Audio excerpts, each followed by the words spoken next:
Good afternoon. Glad you're all here. My name's Kim Sipes. I'm going to be speaking a little bit, give you a little understanding of the AFL-CIO's foreign policy. Tomorrow, as I assume you've recognized, is the 50th anniversary of the coup in Chile. This was a U.S.-supported coup. It was done by the Chilean military. It was supported and desired by the United States, and the AFL-CIO played an important role. And by the way, before I get started, I want to say that this talk is in honor of the late Fred Hirsch, who was a plumber who exposed the AFL-CIO's role in laying the groundwork for the coup in 1973. He did this by 1974. So within a year, Fred had figured out what had happened. He exposed it, got a resolution through the San Jose Central Labor Council that William Doherty, a major AFL-CIO leader, came to overturn, and Fred and his colleagues were able to stop that. So Fred was investigating the AFL-CIO foreign policy for over 40 years. So my remarks are in the spirit of that.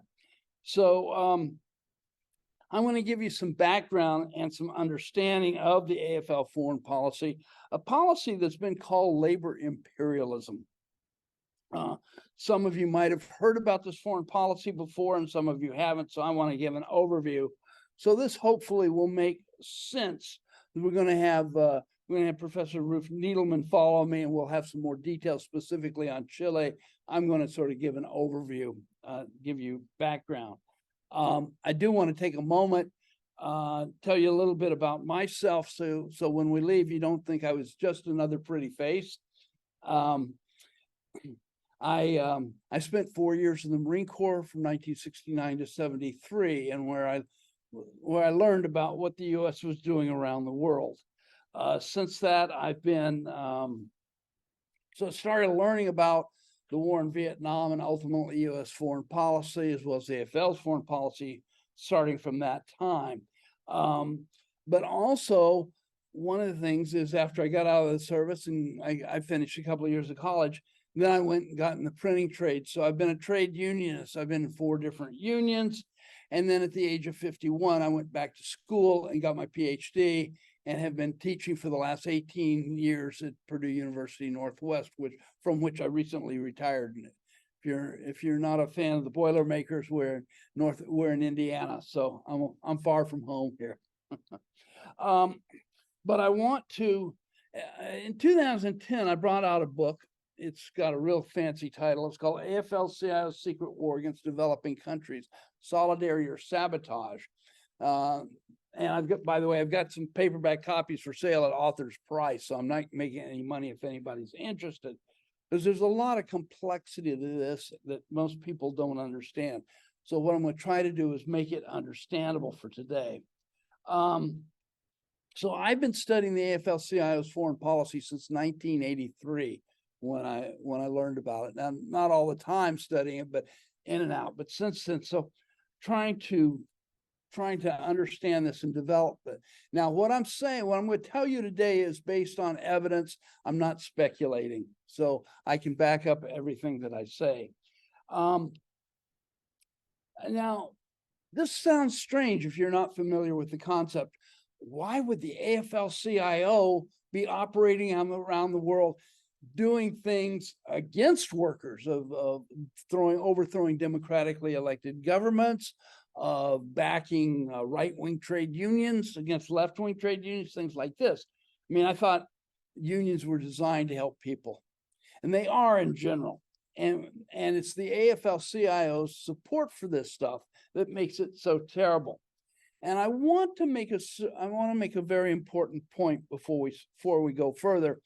And that is that when I'm talking about the AFL-CIO, this foreign policy has never been ratified by the unions that are affiliated with it or their members. This has all been done behind members' backs in their name. So basically what we're talking about is that there's a very thin level at the very top of the AFL-CIO that is providing the foreign policy leadership. So when I'm talking about the AFL-CIO, I'm really talking about them.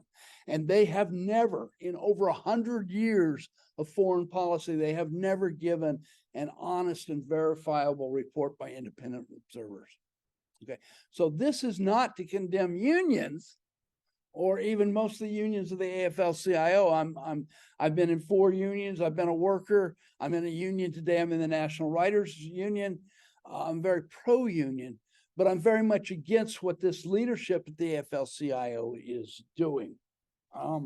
So we need to be careful that I'm talking about top-level leaders. As Steve alluded to, the AFL's policy really began about 1898. So the American Federation of Labor had been founded in 1886 by a man named Samuel Gompers. He was a cigar maker. He headed the AFL for 37 of its first 38 years, so it had a very profound impact on, excuse me, on the labor movement. And what you started to see in 1898, now some people have gone back and said from the beginning of the European settlement, but basically in 1898 with the Spanish-American and the Philippine-American War, that part we never get told about generally, the US starts asserting itself around the world. And Gompers thought this was a good idea. He thought the US should dominate the rest of the world, and he supported the United States in its efforts. So he supported U.S. interests in backing in subjugating the Mexican Revolution in 1915. By the way, for those who know that this often gets called communism, that's 2 years before the Russian Revolution. He supported President Wilson intervening in World War I. He supported and he opposed the Bolshevik Revolution. So Samuel Gompers started the AFL with a very, very negative thing about any type of progressive labor activity. So this has been going on for over 100 years. Okay, so this continues. Gompers dies in 1924. This shoots for this, and they didn't do much under William Green, who was the next president. But after World War II, things change a lot. And I'm not going to get into this very much. I've got some other research on this. But one of the things that starts happening is that we have the Cold War. We have the US and Britain on one side versus the Soviet Union. We've been told that the Soviets caused the Cold War, and my research has shown that's bogus.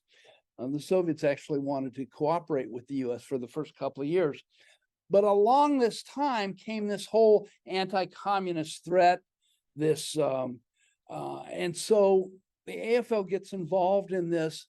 And where it really kicks off is in 1962, after the Cuban Revolution. So you have the AFL supporting the coup, and there was a coup in Guatemala in 1954 that the AFL was involved in. And then after the Cuban Revolution in 1962, they set up what was called AIFLD, the American Institute of Free Labor Development. This was the AFL-CIO's regional operation in Latin America. Now, this was later paralleled in 1964 by the African American Labor Center, and that worked in Africa, obviously, and then in 1967 in AFLD, the Asian American Free Labor Institute. So they had these institutes all around the world, in Africa and Asia and Latin America. Today, we're talking about AIFLD in Latin America. Okay, so you have to understand from the beginning, well, 2 things. One is that AIFLD was set up by the US government. It was to be part of the Alliance for Progress, Kennedy's thing. They didn't want the Cuban Revolution spreading, so he wanted to show progress. They set up the Alliance for Progress to sort of help people out. In reality, AIFLD was the wing of the labor wing of the Alliance for Progress, and they worked to undercut any type of radical or critical trade unionism throughout Latin America. 90% of their funding came from the US government. They also had major Corporate leaders, J. Peter Grace, for one, was one of the founders of this. So this was an operation. A lot of people get confused on this, but that the idea of labor's foreign policy and that it's going around and supporting the U.S. government, a lot of people think it was imposed from outside. It was not. This came from inside the labor movement, that these labor leaders at the very highest level thought the U.S. should dominate the world, and they put their resources and their efforts into supporting that. So they are expanding throughout Latin America. AIFLD support was part of the coup in Brazil in 1964. It was part of the coup in 1973 in Chile. And then later, after AIFLD had been shut down and was replaced by a thing called the Solidarity Center in 1997, they were involved in indirectly supporting the coup against democratically elected President Hugo Chavez in Venezuela. So they have been doing this work. So those who have heard about this know that they've kind of supposedly this was to fight communism. And what I'm pointing out is that this began before the Russian Revolution. It continued after the Cold War, and it's continuing today. So the AFL-CIO is operating in 62 countries around the world. We don't know why they're there. We don't know why these particular countries. We don't know what they're doing. We don't know who they're working with. They're a little more sophisticated operation than AIFLD was, but they're still getting over 90% of their funding from the U.S. government. And again, have never given an honest report to the affiliates or its members. So these operations continue, and I argue that they cut to the very heart of labor democracy. So in other words, if you wanted, we know the labor movement in the United States has been really weak for at least the last 40 years, since roughly about the beginning of the Reagan era, when Reagan crushed the air traffic controller strike, PATCO, in 1981. And a big part of that reason is because they've quit working in the U.S. and they're working around the world to help maintain U.S. domination in the world. So what I'm arguing is that we need to understand these foreign operations. We need to find ways to stop them, because they're not supporting workers either here or anywhere around the world. And in fact, I argue they're hurting workers here in the United States as well as every country in which they're working. I now want to introduce a video actually that I did, an interview with Professor Ruth Needleman. And Professor Needleman is the foremost expert really on the role of the AFL-CIO in Chile. And she was there prior to the coup, and she actually did a lot of interviews with people that were involved in the coup, including the head of the Chamber of Commerce and others. I got my PhD, they rehired me, and I took sabbatical and a leave of absence and went to Chile because I wanted to know if there was a peaceful road to socialism. CWA was controlled by an anti-communist, feverish, warrior, Byrne. And he literally gave Front Royal, the AIFLD training center, to them as a gift. I think he sold it to them for $100 or something. And he had been involved through PTTI. So if you look at all these PTTI people, it was just like all these maritime people. They were all CIA infiltrated. And what the ITSs did, International Trade Secretariats, they had become almost useless after the Second International fell apart. But they were not US the way the AFL was. Therefore, and they were European based. They could send people, CIA agents, into Chile working for the ITS because they weren't checked. The money sources were never checked. And so the money, if it went to the AFL at all, they gave it to the ITS in Europe who brought it back into Chile and gave it, they paid literally for the October strike, for the strikes in copper in April. They funded Fatherland and Liberty, which was the militia group that reminds me of some other militia groups we now know, who created chaos in the streets trying to provoke the left, which never worked. And they just told me these things. And in some ways, I couldn't believe it, but I did the same thing. I took notes, except when I couldn't, typed it up immediately, and I have all those transcripts. I found them in the bottom of my closet 4 years ago. And when I reread them, I said, whoa, there's some hot shit here. Maybe I should say that word. Hot doo-doo. You were on the inside. I was on the inside. I mean, the head of it at that time was Jesse Friedman, who was the adopted son of Romualdi. I mean, the incest is incredible.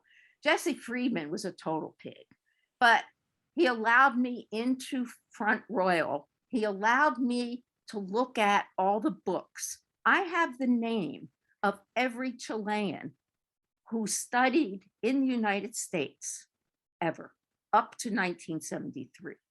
And these training, you say that they were basically political operatives and they were training people on how to fight communism and communists in Chile. Yes.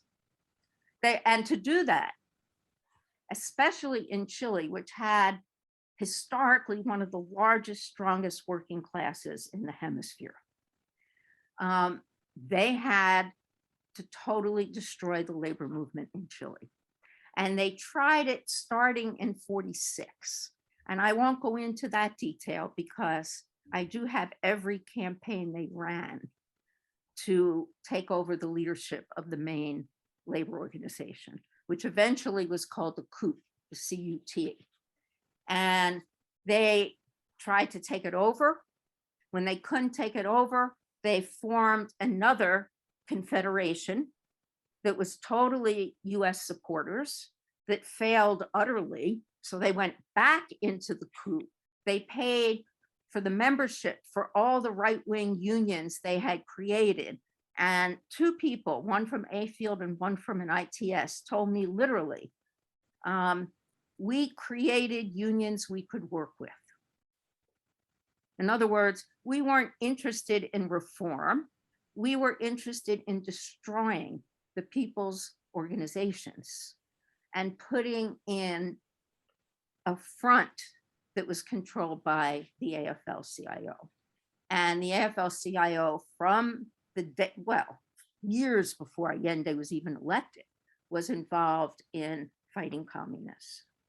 And as a matter of fact, it was in the 1950s that Serafino Romualdi wrote a notice, a letter to Mini saying, you know, we've been putting money in these anti-communist organizations in Chile for a decade and a half, and all we have had is one failure after another.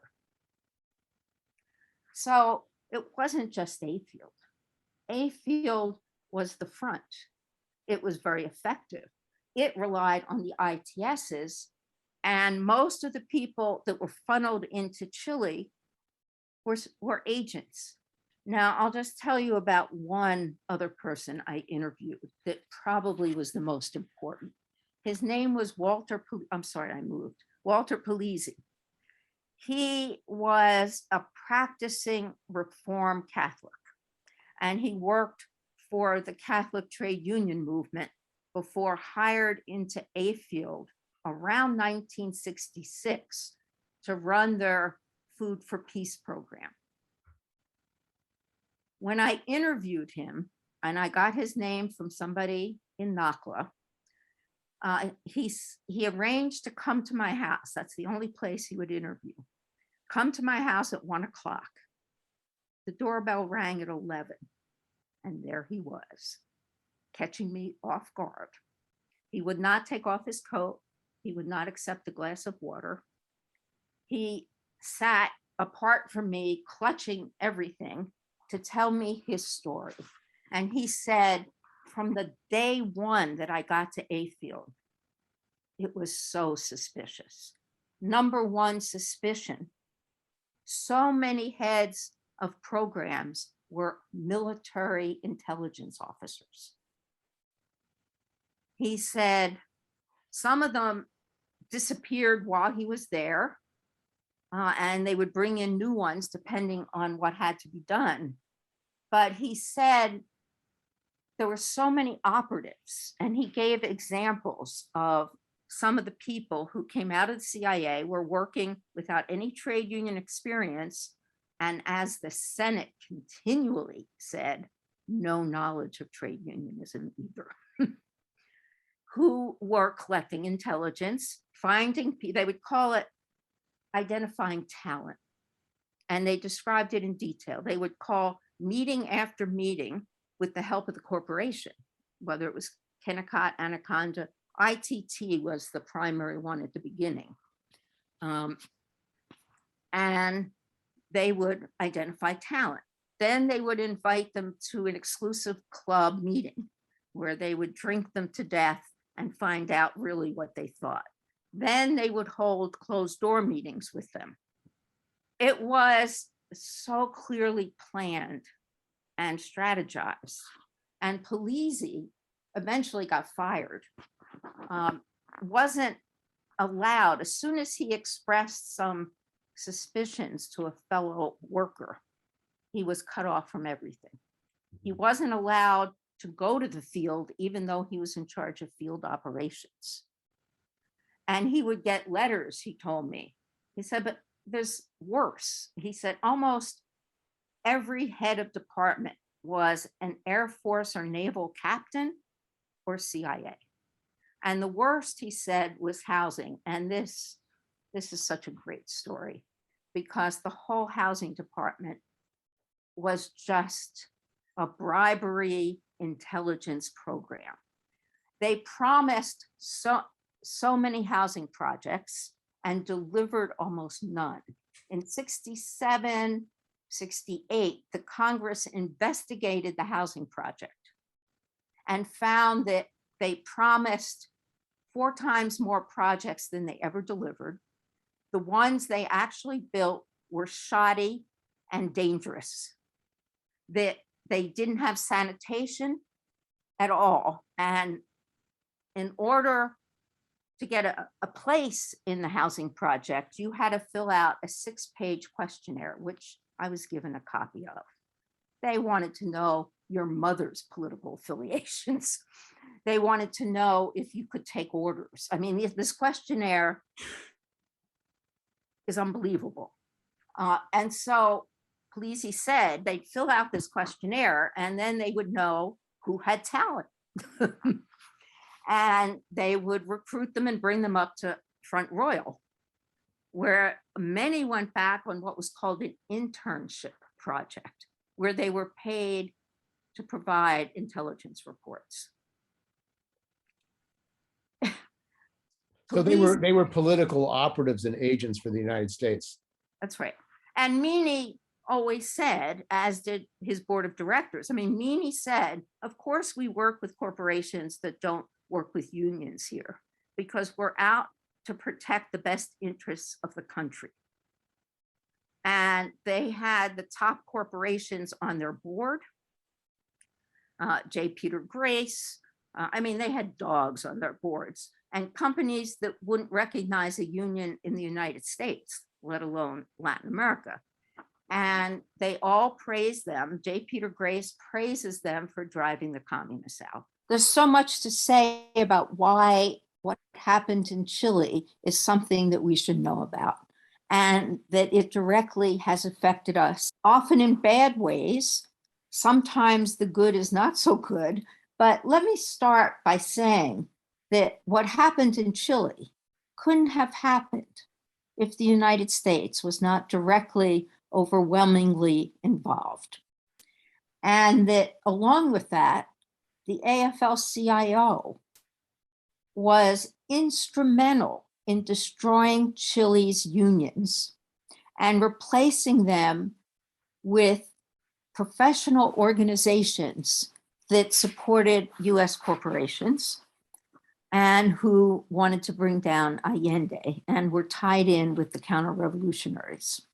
And so our money, our resources were used to kill workers. Our own unions, some of them, not too many, were aware and fought it, very few. Some were aware and supported it in the name of fighting communism, which has been the target that has shaped the US labor movement into a fairly reactionary global force. And I hate to say that, I love the labor movement. It's been part of my life. My father was a typesetter and was a union man. And I work with the farm workers. I've taught labor studies for almost 40 years. But our unions were instrumental in overthrowing Allende so that US corporations, most of whom would not deal with unions in this country, could get back to exploiting the workers in Chile and taking all the money out of Chile when they took all their copper. And so we're involved, whether we want to be or not. Now, the question really is, why is it relevant?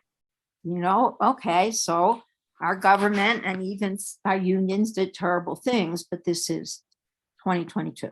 I think looking at the rise of fascism in Chile, which, by the way, the design of it came from Kissinger. And so the design of it is being replayed right now in the United States. How do you bring fascism to power in a democracy? Remember, Chile was the most stable government in Latin America. They hadn't had coups and I mean, it had been a stable democracy. People voted, they might like or dislike, but you know, the military was not in control. And we've never had a military takeover. Not that I think that's the probable thing that might happen here. But the important thing is that right-wing forces cannot destroy popular movements unless they can neutralize the middle sectors. In other words, if small business owners and professionals and engineers can see their interests as bringing down the autocracy or bringing down the powerful elite. But what happened in Chile, it was so structured, so well played out. And I'm afraid we're seeing it in this country. Let me begin. The first thing the US did was just tried to get a little push. That's like a military seizure. They had some isolated guy in the military kill the chief of staff who supported Allende. It was a total blunder. It was a US coup attempt without any widespread Chilean support. Didn't work. Then they started to make a plan. You have to get the people on your side. And big corporations can't get the people on their side unless they change the playing field. So my favorite example has to do with El Mercurio, was the major right-wing newspaper. The president was a vice president of Pepsi-Cola in this country. He was a paper company. He not only made newspapers, he was the sole producer of toilet paper. And most middle sectors did not hate Allende when he came in. It took a plan, a lot of misinformation, but then a strategy. And so what they started doing was hoarding everything. The US shipped nothing in, no spare parts, all this stuff. And in a way, this problem with getting our materials today is creating shortages, not unlike the ones we experienced.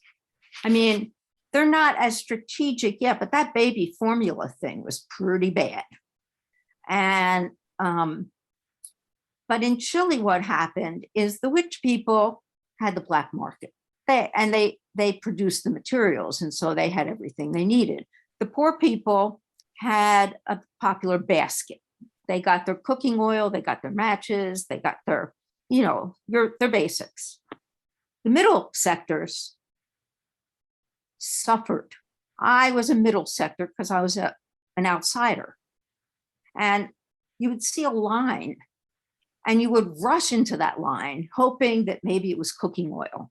Because the whole time I was there, I think I mainly ate dulce de leche, which is a horribly sweet product, but it was always available. But you go in a grocery store, there'd be nothing on the shelves. The only day there were things on the shelf is when China sent in a huge shipment of pork. And the upper classes wanted nothing to do with it. And they tried to convince the middle sectors that it was communist pork. So I ate pork for a while. But what that does is it angers all the middle sectors, have pressure within the Allende government to take over more industries, to nationalize more. Well, then you're beginning to hit the national owners, what is sometimes known as the national bourgeoisie. The small capitalists, the people who could have gone either way, but they suffered the most. And what we're seeing now is a form of it because there's all these shortages. People are getting tired of all this. They're refusing to wear masks, but that too was not quite enough to bring fascism in.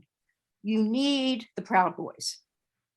And the Proud Boys was major in Chile. It was called Fatherland and Liberty. And the CIA, AIFLD, and the International Trade Secretariats completely funded it. And worse, they funded it through the National Association of Manufacturers. Where is the solidarity in that? But what that meant was the violence in the street begins to polarize people. People who are afraid of violence. And then there's a large group of people, as there was in Chile, who said no to civil war. We will not fight a civil war against the rich people. But the rich people were armed and were engaged in a counter-revolution. They were fighting a civil war. And so if the other side says, no, we don't want anything to do with that, you're going to have a problem. And I see that here. First of all, the violence does polarize people. It takes the wannabe fascists and the wannabe corporados, and they begin to build some unity sectors of the middle class, because the middle class gets scared. Oh, you're coming into my suburb. Oh, you're taking my access to my baby's food, or you say I can't have it all for myself. And this creates a different balance of forces among the classes. And so that was culminated in the October strike, which you can think of as, say, January 6th, where you try to bring things to a halt. October, what they call it a paro, a stoppage. And it's known as el paro de octubre, which is very important in Chilean history because it was the first nationwide effort of the counter-revolution to overthrow Allende. And it involved already Kissinger had said, we're going to bring this economy to a screeching halt. We're going to starve Chile of everything. This was the internal counterpart, because what they did was that they were truck owners. These were not Teamsters. Just like these were not rank and file people who clean the bank. They were bankers, the people who own the banks. Gremio is a guild of owners. They're called Gremio Empresarial. I don't even know the English word, but it was the bosses' unions. It's like the National Association of Manufacturers, the Commerce, all those business associations. And that's who was running the game. In order to scare people, they needed a burst of street violence because they really wanted to provoke the left. And so the kind of street violence we're seeing, oh, an FBI office attacked, an FBI person killed. Oh, people are bringing guns now. I go out to Hober, hinky dink. I don't want to insult it, but it's a small town, dominantly white. And I go out there to join a protest because the Unitarian Church put up a Black Lives Matter banner. And across the street from us were armed fascists and police. It's important to hurt the economy, because when the economy screams, poor people are used to being with nothing. Not that they should, but it's the middle class who wants those privileges. I used to be able to get in first. I used to have a seat reserved. I never had to worry. You couldn't get matches in Chile, so you couldn't turn on the stove. They didn't have stoves that lit automatically. No, you had to have a match to light the stove. And if you didn't have oil, you could barely cook an egg. And if you used that match, it was all over. Would you have a match for your cigarette? In the United States, you've had these truckers' protests. That's right. And these are often truck owners, because most companies treat truckers as independent contractors. An independent contractor is someone who does workers' work and gets no benefits because the company makes them a self-employed person. And these were self-employed drivers. Just like here, we have self-employed. And some of the truckers they grew up in a labor movement that was pretty right-wing. And so that too is kind of tied into why learning about Chile is so important, because the misinformation that we are subject to here, as they were subject to there, plays an incredibly important role in the rise of fascism. Because what a lot of middle sectors see is deprivation. And they don't care about the workers, but they've always been better than the workers. They don't want to be just like the workers. And so, but when that failed, the next step was to work towards a coup. And that's when they began organizing a whole strategy. And one of the places that it began, they thought there was an election in April. The right wing was convinced they'd get enough votes to get rid of Allende, but they didn't. So now we're into military solutions. But this is where the AFL-CIO created organization called Coup, organized the miners at a very important mine to go on strike because they weren't getting a double bonus. Now, they're the highest paid workers in all of Chile. They were the most privileged workers. They got paid in dollars, not even escudos. And so Allende paid them in escudos, and he was going to take away the double bonus temporarily. And they were striking because of the attacks on workers. Now, mind you, even at the El Teniente and some of the main mines, majority of workers were working. Two kind of workers in Chile, kind of similar here, though they take different form. Chilean law establishes two sectors, two levels of workers. One is called blue-collar workers, obreros. The other is called empleados. Think of them, that sounded Italian. Think of them as white-collar professional. And by law, they get paid better. By law, they get vacation better. By law, all these things. And so the fear that they would lose that special status helped that strike. But what that strike did was deprive Chile of more than $9 million in exchange. because copper is their export. And it was a direct attack on the heart of the economy. And how did the AFL-CIO organize these strikes? I mean, they don't really organize strikes in this country. They're against strikes usually. They're trying to work with the bosses to demobilize. This was a strike against the government because the government had nationalized the copper companies. Now, they had offered the copper companies compensation, but Anaconda and Kennecott and Communications, ITT, they didn't want a deal. They wanted control. So they funded the US government's campaign. They helped to fund the AFL-CIO's campaign to overthrow Allende so they could get their copper back. So when they couldn't, they tried everything they could to destroy Coup, the main confederation of workers. They couldn't do it. They couldn't take it over. They couldn't get a parallel confederation to do anything. So they decided to build alternative organizations rooted in the empleados, the engineers, the white collar, the skilled trades, but above skilled trades, really, because it's more engineers. But they decided the next strategy to divide the workers wasn't to try to split them vertically into different organizations, to cut them horizontally. It's kind of like the construction trades opposing Standing Rock because oil means a job.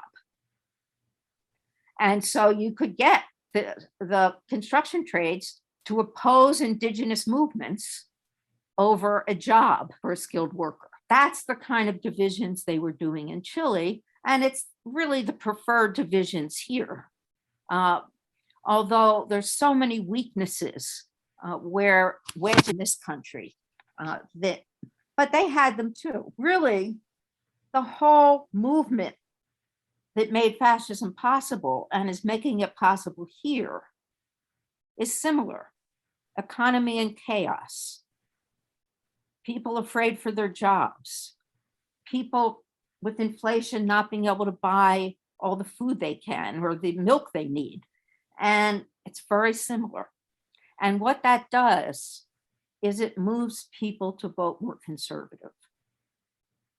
Because when they think radical, they don't think about the upper middle class women with the pots that they're banging in the street in Santiago. So it's a very careful strategy to neutralize the middle sectors because, and it was a battle within the Unidad Popular because some organizations, including the MIR, which I supported a lot, but was outside the popular unity, they were pushing more takeovers. And it's a very tough question. Workers want to control their factories. It's kind of like the CIO in the 30s. Let's all take over the five and dime. But at a certain point, that scares the bejesus out of the middle class and the petty bourgeoisie and the store owners and people like that. And so all of that is in play. We need to study what happened there and to recognize it in the events that are going on here. Martha Schmidt has raised her hand. Can I ask a question of both that pertains to both what Ruth had to say and Kim, because I didn't hear people talking about the National Endowment for Democracy, which seems to be the successor in interference to the CIA. And I noticed recently that Karen Bass, the mayor of Los Angeles, had been on the board of the NED. And I'm just wondering what people think about the evolution of the intelligence agencies and their connections to labor. It seems like it's much more complicated and expansive than in 1973. Very good question, Martha. You were right. The National Endowment for Democracy is a much more sophisticated operation than the old AIFLD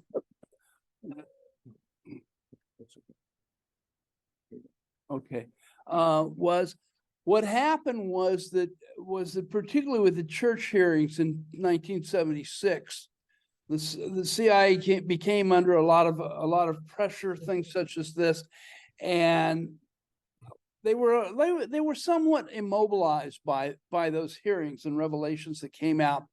In 1983, that long recognized Democrat Ronald Reagan, and I'm being very sarcastic here, decided to create the National Endowment for Democracy, NED. And the NED was set up with 4 institutes as its pillars. So it includes the international wing of the Democratic Party, the international wing of the Republican Party, the international wing of the U.S. Chamber of Commerce, and the international wing of the AFL-CIO. So it is a much more sophisticated operation. Now, one of the changes that you see here that Bill Robinson recognized in a book called Promoting Polyarchy was that the U.S. sort of changed their operations. Prior to the National Endowment for Democracy, they would wait until people got out of line and then they would intervene. With the National Endowment for Democracy, the idea was to intervene before they got out of line, to try to see what was going on in the society, and that they would try to fund and support groups that they thought their politics were good. So, for example, in Ukraine, the National Endowment for Democracy spent tens of millions of dollars prior to anywhere near the invasion by the Russians in 2022. They've been operating since the coup in 2014, a coup that was backed by the U.S. and Victoria Nuland of the State Department played a key role in that.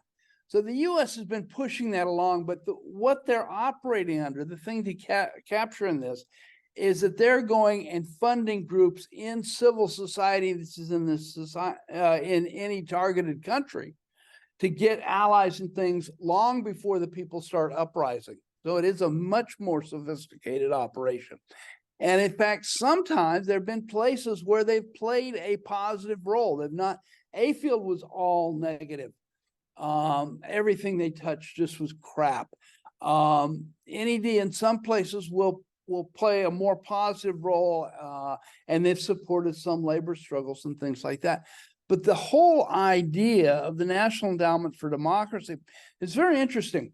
You know, some people who have illusions about the Obama administration thought that maybe Obama would come in and he would end the National Endowment for Democracy. The way this thing was set up is that the U.S. government couldn't shut down the National Endowment for Democracy, even if it wanted to, other than just cutting off its funding. That's the only control it has.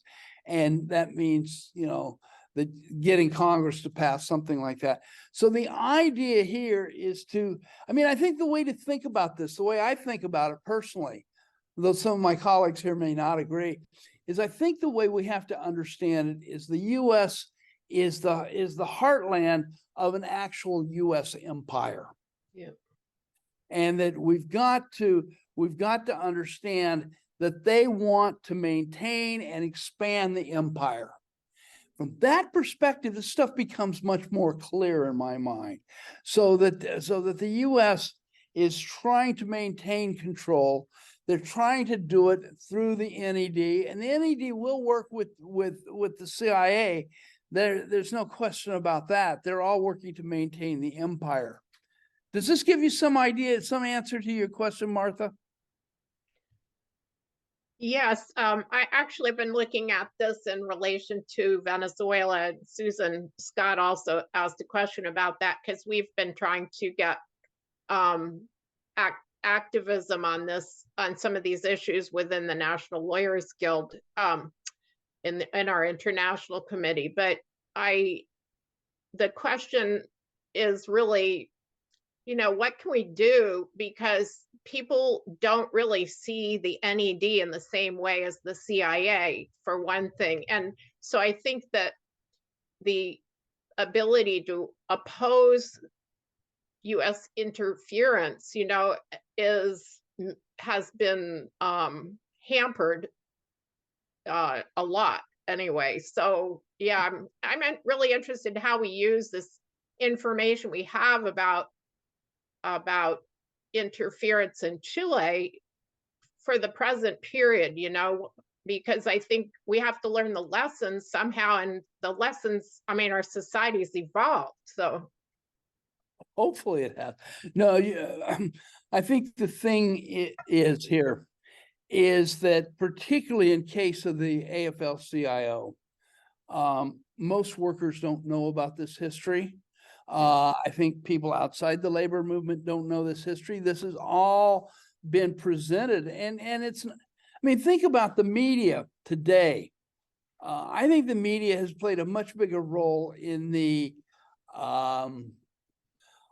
efforts by Trump and people in a very interesting way, in that they label, if you look at the Washington Post or the New York Times or the LA Times for that matter, what you see is they refer to Joe Biden as the far left. Now, this is so absolutely ludicrous as to be, reprehensible. But what it means if Biden's the far left, if that's as far as we can go in our thinking, then we're really screwed. We're really limited. Because what we have is we actually have, and that's not as strong as it needs to be by any means, but we have a left where there's a lot more thinking, a lot more internationalism going on, ways linking up to these issues. But we've got to understand, to me anyway, we've got to understand that this is an empire and it wants to dominate the world. And so when you see the U.S. saying it's going, it wants to go to war with China, or it provoked the crisis in the Ukraine, it's doing it for its own interests. So part of the thing that I think we on the left, however you want to define that, have to do is understand this whole thing and then break it apart and try to explain it to people. Because until we do that, then most Americans are not going to understand invading other countries is not defending our country. It's invading other countries. But you've got to delve into that American nationalism, that anything the U.S. does is good and favorable and all that. It's not. And the Chile example is one where that, particularly by looking at AFL's roles in organizing these strikes that were crucial to undermine the Allende regime and setting up the prospects for the coup. If we don't understand that and try to expand on this knowledge, I think we're limiting ourselves. We have to understand this. You're absolutely right. Then part of the thing is I think also is that we on the left have lost contact with a lot of the American public. And we've got to go back and we've got to reestablish that. I don't think we're good at talking to ourselves. I don't think we're real good at talking to ordinary people. And we've got to rebuild those ties.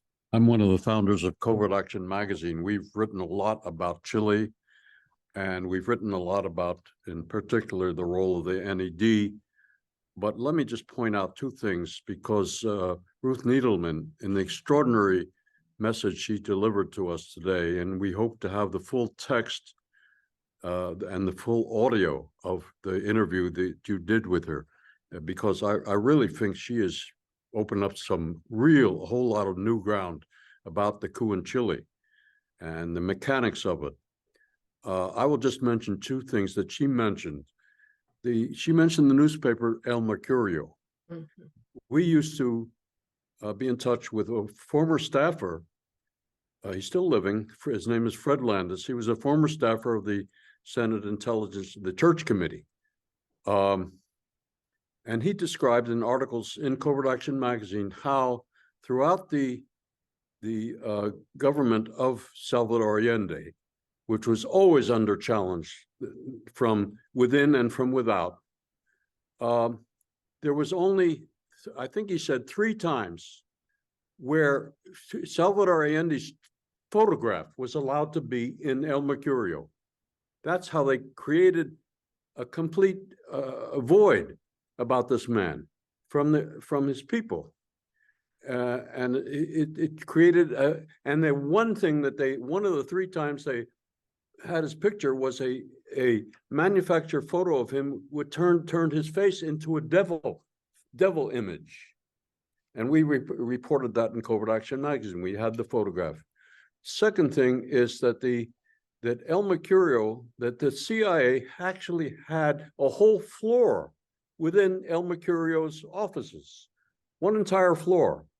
And there are photographs of that building, and they had a whole floor there, and they had a whole contingent of CIA technicians, propaganda people. We never found out exactly how many, but it was dozens of people, CIA people in El Mercurio. And there's another parallel to that that happened in Jamaica.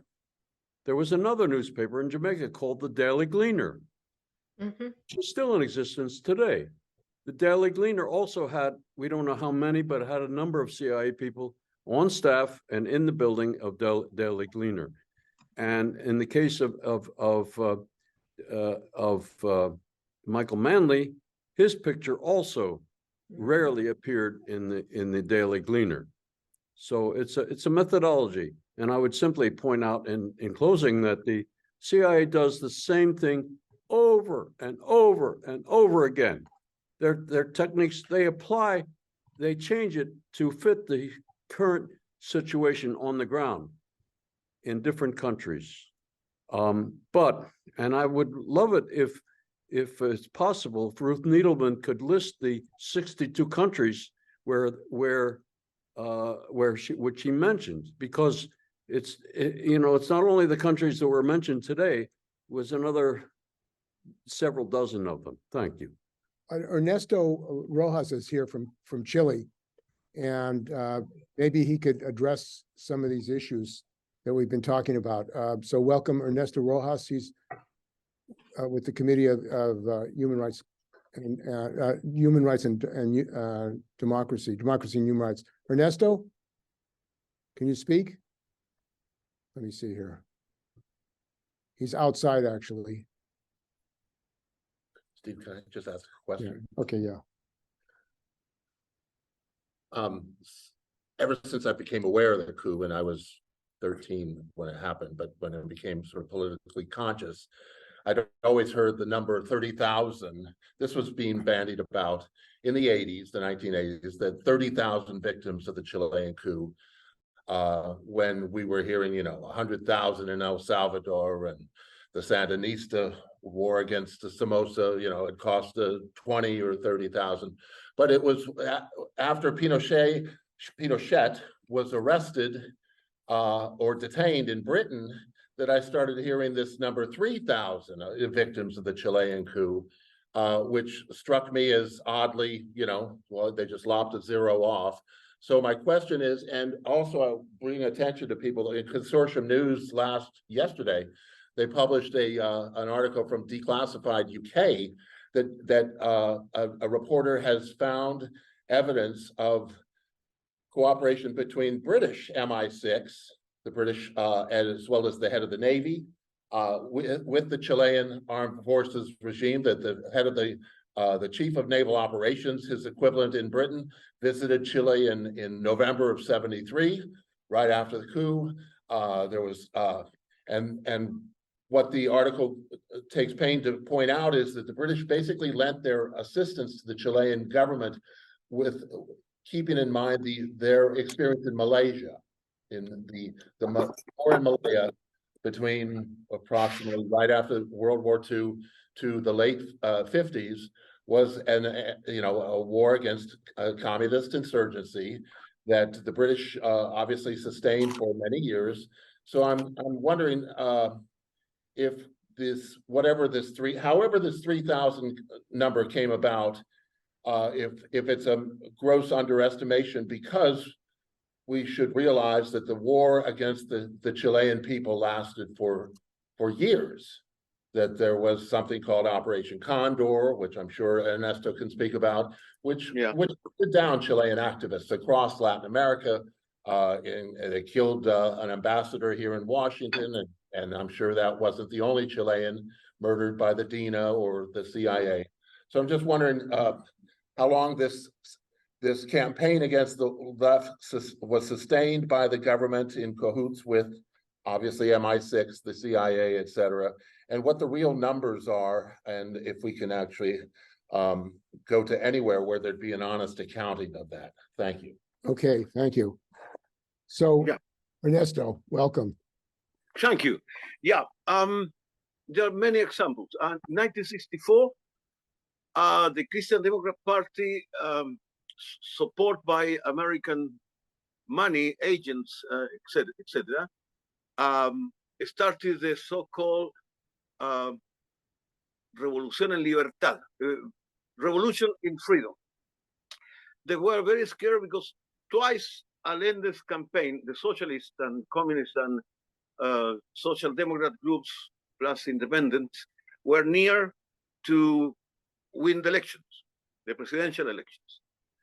So in 1964, they launched this Alianza para el Progreso, Alliance for Progress, and all the money on the Christian Democrat Party and El Mercurio. Agustín Edwards traveled many times to the United States to get the support from CIA and the American elite. But in 1970, of course, they were even more worried about it. And I remember that in the Coup de la época, la Central Única de Trabajadores, el 8th of July, we had to arrange a general strike demanding that election must be held, because they were doing all kinds of maneuvers to stop the elections because they smelled that we were going to win. Well, you already mentioned the money that they spend in newspapers as El Mercurio is tremendous. It's very big. But it is more surprised when we recover democracy, when we make that Pinochet went out of the government, but not from power. The Christian Democrat president that the first one we elected in 1990, keep on giving all the advertisement from the state to El Mercurio, etc. Well, you are not surprised about this information that I'm giving you, because is how they work all the time. In El Salvador, Jacobo Arbenz in 50 something, and with João Goulart in Brazil in 62, it's the same. I mean, the policy of the stick, yeah, the Monroe 200 years that we're going to have very soon of American imperialism. But I'm just coming from a meeting in the square of El Tabo that we have a big turnout of people remembering what happened to us in 11th of September 1973. And well, I tell you, it was very emotional. Many people crying and remembering what they've been suffering and what is next to come. Because here, as everywhere else, the fascist sector of the right wing are becoming more powerful. And therefore, we're very concerned about democracy. And we're trying to tell everybody that the best lesson that we can take from the Chilean Unidad Popular campaign and government was how we deepen democracy. And democracy is the only remedy, the only solution to solve the problems in society. We surely will die again fighting for another very democratic program and project as we did, because we had communist Marxist alliance with social democrats, with social Christians, and with sector of liberals. That was the Unidad Popular. And with the legal system, through elections, with a non-violent scheme, la vía pacífica al socialismo, we will do it again. And we know that that works because also in many other countries in Latin America, they are using it. Chavez came to power through election. Evo in Bolivia, etc., Correa in Ecuador. It's the right wing, the one who started this lawfare, this fake news, etc. They are the ones who always want to destroy democracy. It's not us, it's not the people, they are not the workers that do that. It's them. So I think it's no question about that. And to talk more about this, but the Chilean example is going to be living with us, and I think with many other countries for good. They're going to stay for good. And we only had to talk how to increase democracy, how to let more space to the social organizations to practice direct democracy and participative democracy is what we are trying to think and to act according to deepener democracy. And that's the only way to really include all the sectors of society, feminists, ecologists, you name it. Of course, the working class and all the sector of the world. That big alliance with federation system or whatever, with each of one maintaining their independence and autonomy, of course, our indigenous peoples too, is going to be what we are talking about, the way to solve our problems and develop. Thank you, Steve. The relevance of what Ernesto said is important because, as we all know, there have been a coup in Bolivia, supported by the United States to get the lithium, the wealth out of Namibia, of Bolivia, and also a recent coup in Peru, which has been supported by the United States. And it's interesting that, and not surprising, that the Solidarity Center in Washington, D.C., which gets money from the U.S. government, hasn't said a word about the mass repression going on in Peru and what happened in Bolivia. Why is that? They say they're for workers' rights in other countries. Workers' rights are being suppressed by these governments, which have been supported by the United States, these coup governments that were set up by the United States. So that's a real question, and it's relevant today because even in Argentina now, there's a rise of a fascist candidate who says that he wants to impose the Chilean model in Argentina. That is his solution for the economic crisis in Chile, in Argentina rather, and that is to impose the Chile solution.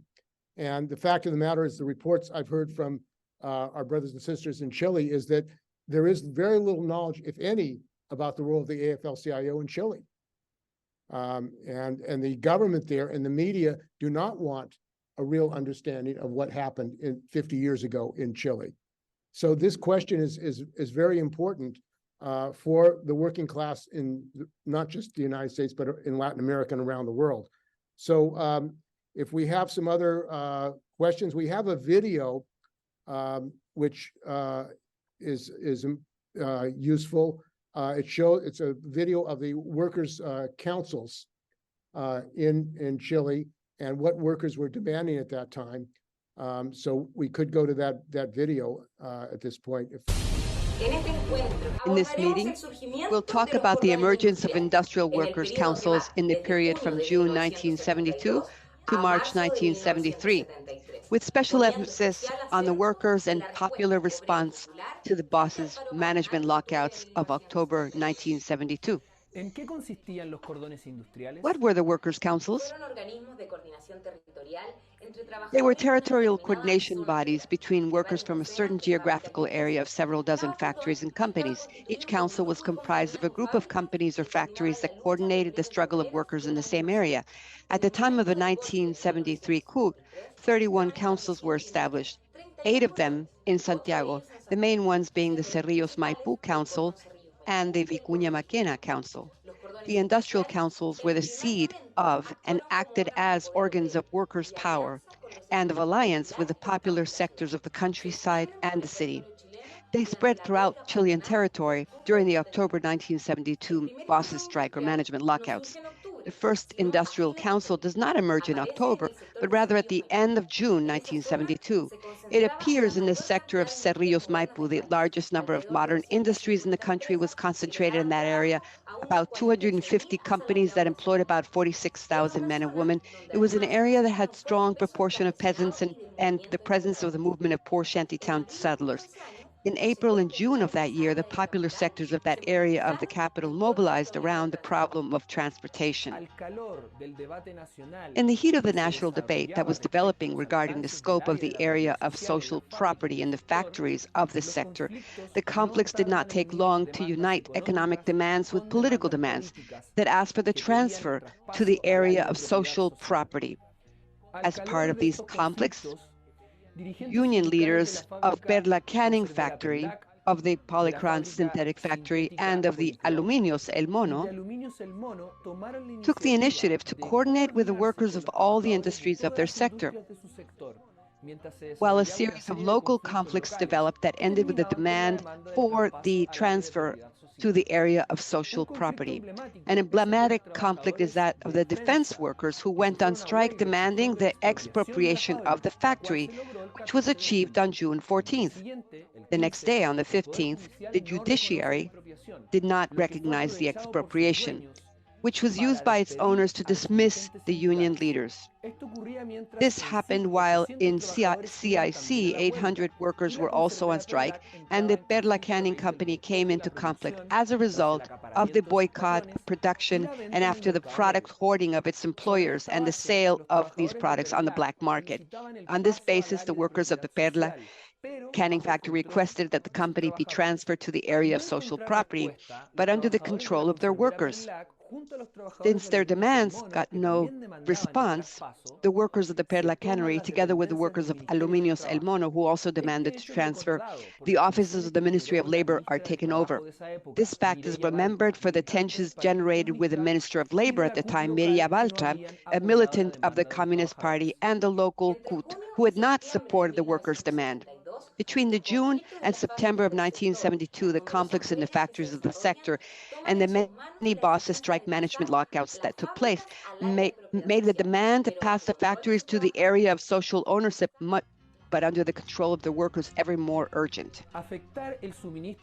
To affect the supply of the fuels, food products, and maritime cargoes, to paralyze and block the road networks, thus accelerating the conditions for the overthrow of a popular unity government and the dismantling of the conquest achieved by the workers, peasants, and all popular sectors.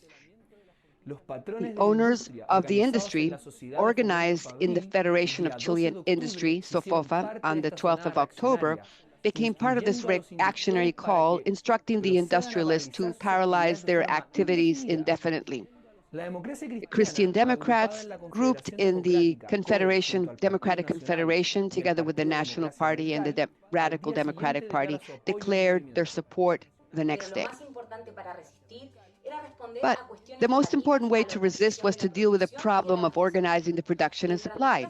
While the ruling classes wanted to disrupt social life by paralyzing production, encouraging the black market, and hoarding to create desperation among the middle class and poor, the workers responded by taking the factories that had been paralyzed by the bosses and put them to produce under their control, while demanding that these be transferred to the area of social property. The working class was very creative in these struggles. In places like the Yarur factory, the Comandari or Fabri wool, a system of direct sale of its production in Vicuña Maquena is set up. Soprole workers also take over the plant in order to ensure the distribution of milk. Besides that, the workers of the Vicuña Maquena Council organize every Sunday a free fair in several companies, such as the former Yarur, Paños, Continental Polac, and Fanal Rosa. They decide not to sell any more products to the merchants who participate in the lockouts.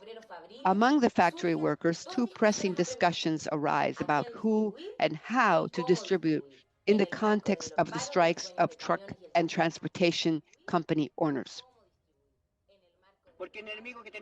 because the enemy that we're facing, the right wing, they're very powerful and very well organized. So why shouldn't we be organized? And why shouldn't we take advantage that we are a whole mass group of people, the workers? There are more of us and the workers than there are bosses. They should be easy to defeat, but we have to be organized and united.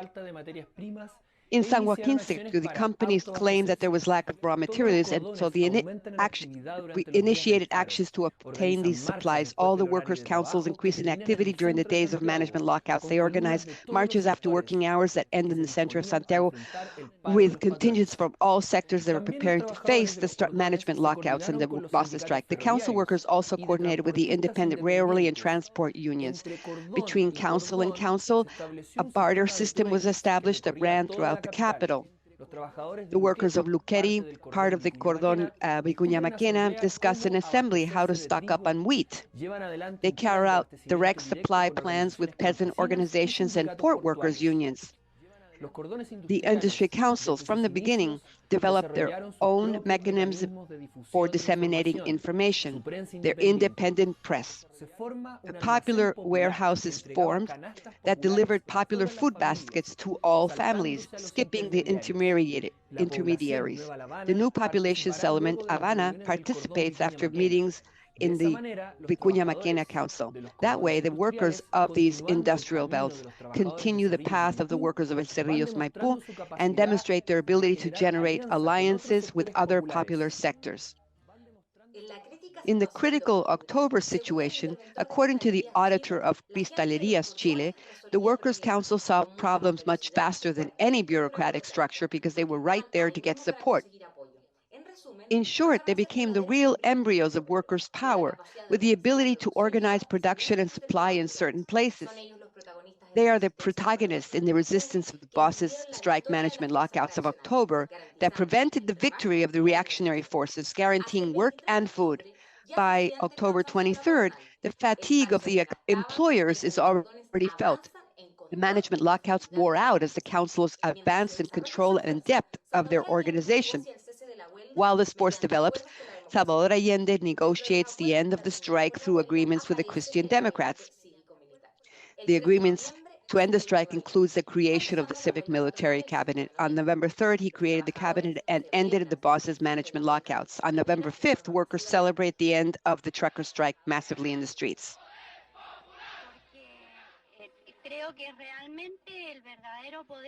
I think it's real people's power, because I believe it's really the true power of organized district.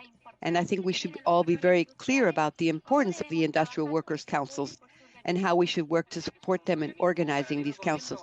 Do you think they are a parallel body to the government, or they work together with the government, but parallel?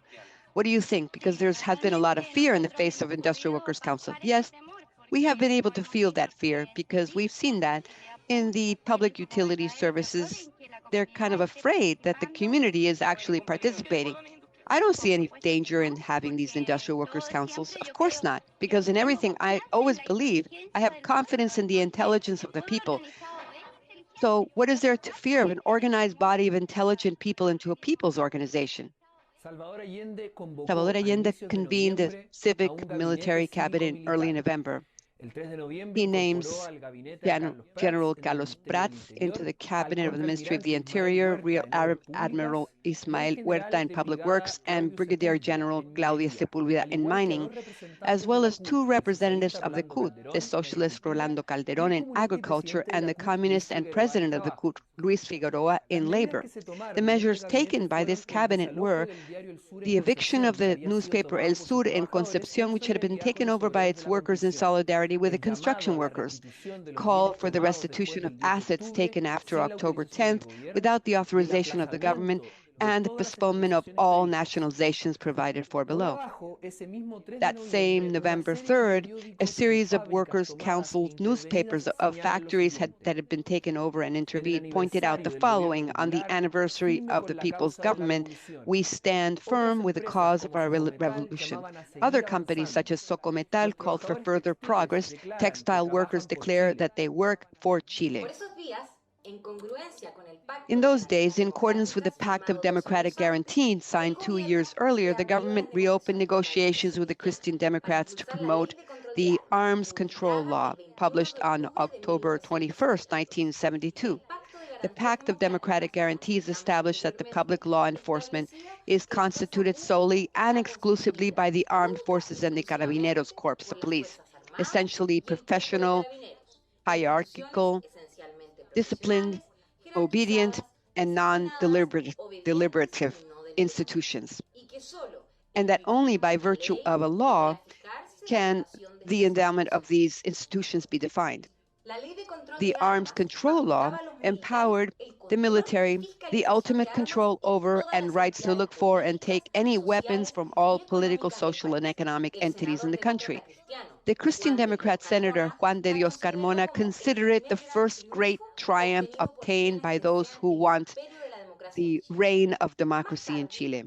Later, this law was used by repressive forces against leftist organizations and social organizations, raiding premises, factories, and companies, while the extreme right-wing groups carried out beatings and attacks against the left and the workers, and even against the small merchants who opened their premises during the bosses' strike management lockouts. In the Aurora of Chile, the Vicuña Maquena Council declares that the plan Prat Milas is a bill that does not represent the opinion or the sentiment of the majority of the workers, who are willing to fight to the end in defense of their own rights. The Cerrillos Maipú Council declared that the Milas project is a compromise between the government and the bourgeoisie, with which only the bosses win and continue to win in their permanent activity to definitively defeat the working class. In fact, it's even a slow but certain suicide by the government of Comrade Salvador Allende. The Cerrillos Maipú Council Command calls on Santiago workers to mobilize and to demand the immediate withdrawal of the project on January 30th. On January 30th, to express the dissatisfaction with the plan, workers from several councils protested outside La Moneda. Allende himself intervenes and promises to attend their assemblies. On February 17th, 700 workers of the Vicuña Maquena Council blocked the streets in rejection of the Prat Milas plan, among other actions rejecting the project, and are attacked by the Carabineros. What's the reason for the taking over of the streets? This is because comrades to support comrades who were evicted from the metal factory. Comrades, the conclusions reached by the 500 factory workers has been the following: strengthen the industrial council, strengthen the district councilors, strengthen the neighborhood councilors, strengthen all the living organisms of the community. With the industrial workers' councils on the scene, 1973 was inevitably to be a pivotal year. These organizations were, as we said, seeds of workers' power based on self-organization. The bourgeoisie saw great danger in them. If this became widespread and won over the majority of the working class, its own power could be challenged. And that is what the ruling class wanted to avoid at all costs. That is why it responded so rapidly to protect its privileges. But we, comrades, also were very clear on this. We were asked to organize ourselves, the workers, to form the councils and to begin to organize on all fronts. We have organized, comrades, in the shantytown settlement fronts. We have organized ourselves in the workers' fronts, the unions. We've also organized ourselves in councils, and we keep hearing the same thing from that this is not the time, that there's a legislative power, that there's a judicial power. We were asked to organize ourselves from the beginning, from the shantytown Del's population all the way to the highest levels. And so far, we've organized ourselves, comrades, and we continue to say, the comrade president continues to ask us to be calm, to continue acting in this way, and to continue organizing. But for what? What is the fear, comrade, of the workers presenting ourselves in a general strike, and also the shantytown dwellers, too, also in turn, and asking the comrade president, as well as the entire executive power, that he decide once and for all what is his plan of action? What is the plan so we can, when we're organizing ourselves, we can put this plan to the workers and ask our comrades to support, if necessary, as the right wing is saying, to call for a plebiscite. If we started a plebiscite, we're organized from the shantytown settlements up to the highest levels, and I can assure you that we would win, comrade, by a long shot, because we're organized from within the settlements, within the industrial councils, within the unions, and the Coup. And they're still asking us to be have calm, because one supposedly comrades from Fernando is still asking us to be calm and that this can't be done because this belongs to Queen Isabel, the other belongs to Switzerland. And finally, comrades, they continue to invent things. The truth is, comrades, is that the people, the workers, are already getting tired because it's all the paperwork, and we're fighting against the bureaucracy and within ourselves and within our own defense, our own union, within our own comrades, powers such as the Coup. The bureaucracy is still followed, comrades, for how long? I want to ask you, comrade, do you not have confidence in people's power, comrade? Doesn't the Coup have confidence in the workers who went out front on Friday when we appeared in front of Comrade Allende to shout and support? Doesn't the president have confidence in the organizations he asked us to create? The congressmen screwed tightly in power have no confidence, comrades, and don't want to do anything. Comrades, the senators who do not have any confidence either, comrades, who instead of fighting for our rights as workers in a bill that we ask them to support, when that bill comes up, all they do, the gentlemen on the right, we just get up from their seats and leave, comrades.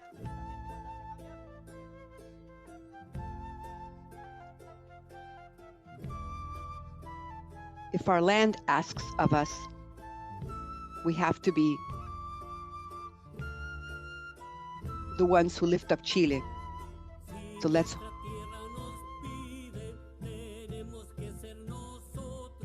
we have to be the ones who lift up Chile.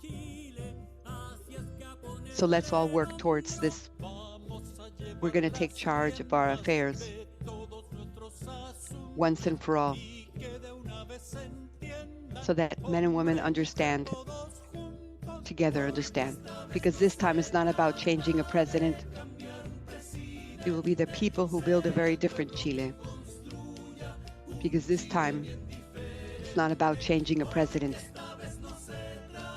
It will be the people who build a very different Chile, because this time it's not about changing a president. It will be the people who build a very different Chile.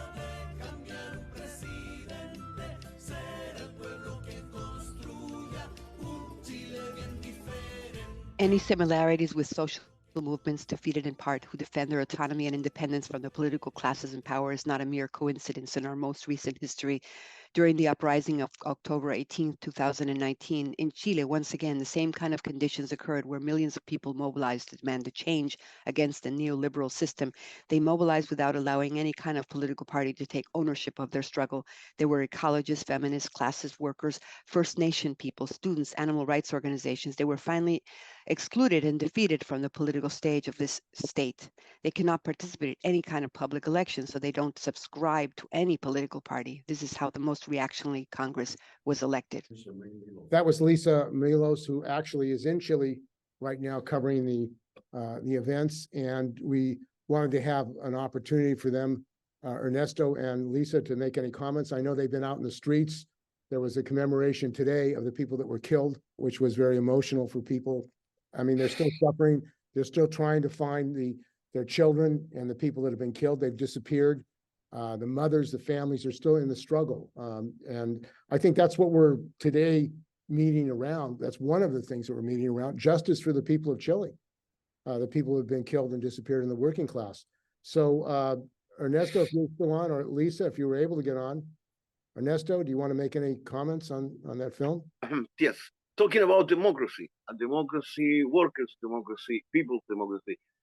That what you saw is that expression where they made the best contribution to make the economy work against the lockout of the bosses and all that. It's what you saw, and it's what we are expected to also to recreate in some time of our history in Chile.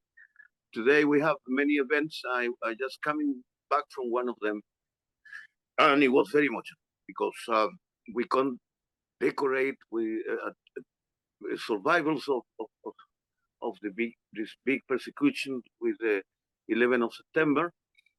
But we were very happy to have done that because many of our fighters are still alive, and sometimes you never recognize what they did. And well, it was a beautiful moment today in the Tabo Square, and I am in the seaside area of Chile, and Lisa is in the center in Santiago, and there we hope it's not going to be very hard today because the police was for the first time asking permission to demonstrate, and it's a provocation to the people.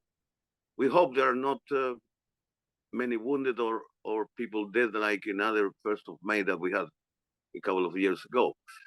But I don't think they will dare because it's too many people demonstrating today and tomorrow too. Tomorrow in Santiago, I'm going to be there tomorrow with Lisa. And it's amazing how the propaganda that has been done against this date from the right wing and from some element of the government today is denying all what we have to go through the coup d'etat. And well, it's part of the struggle, but it's very clear it hasn't worked because people is demonstrating that they are not accepting the version that the right wing is posting on are putting it on the media, mass media that they control, of course.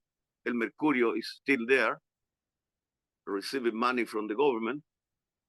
And well, the October 2019 also recreate all this situation. The people reorganize again with horizontal ways, forms, with coordinators that didn't last more than two months. They were replaced, and they were one man and one woman, what we call paridad or parity, and everything is solved in assemblies. And the situation in Chile is very bad, economically and politically, etc. And it's most probably we are going to have another upheaval because unemployment is bigger every day. The prices are going up. Inflation we're having too is really worrying. But I think that people is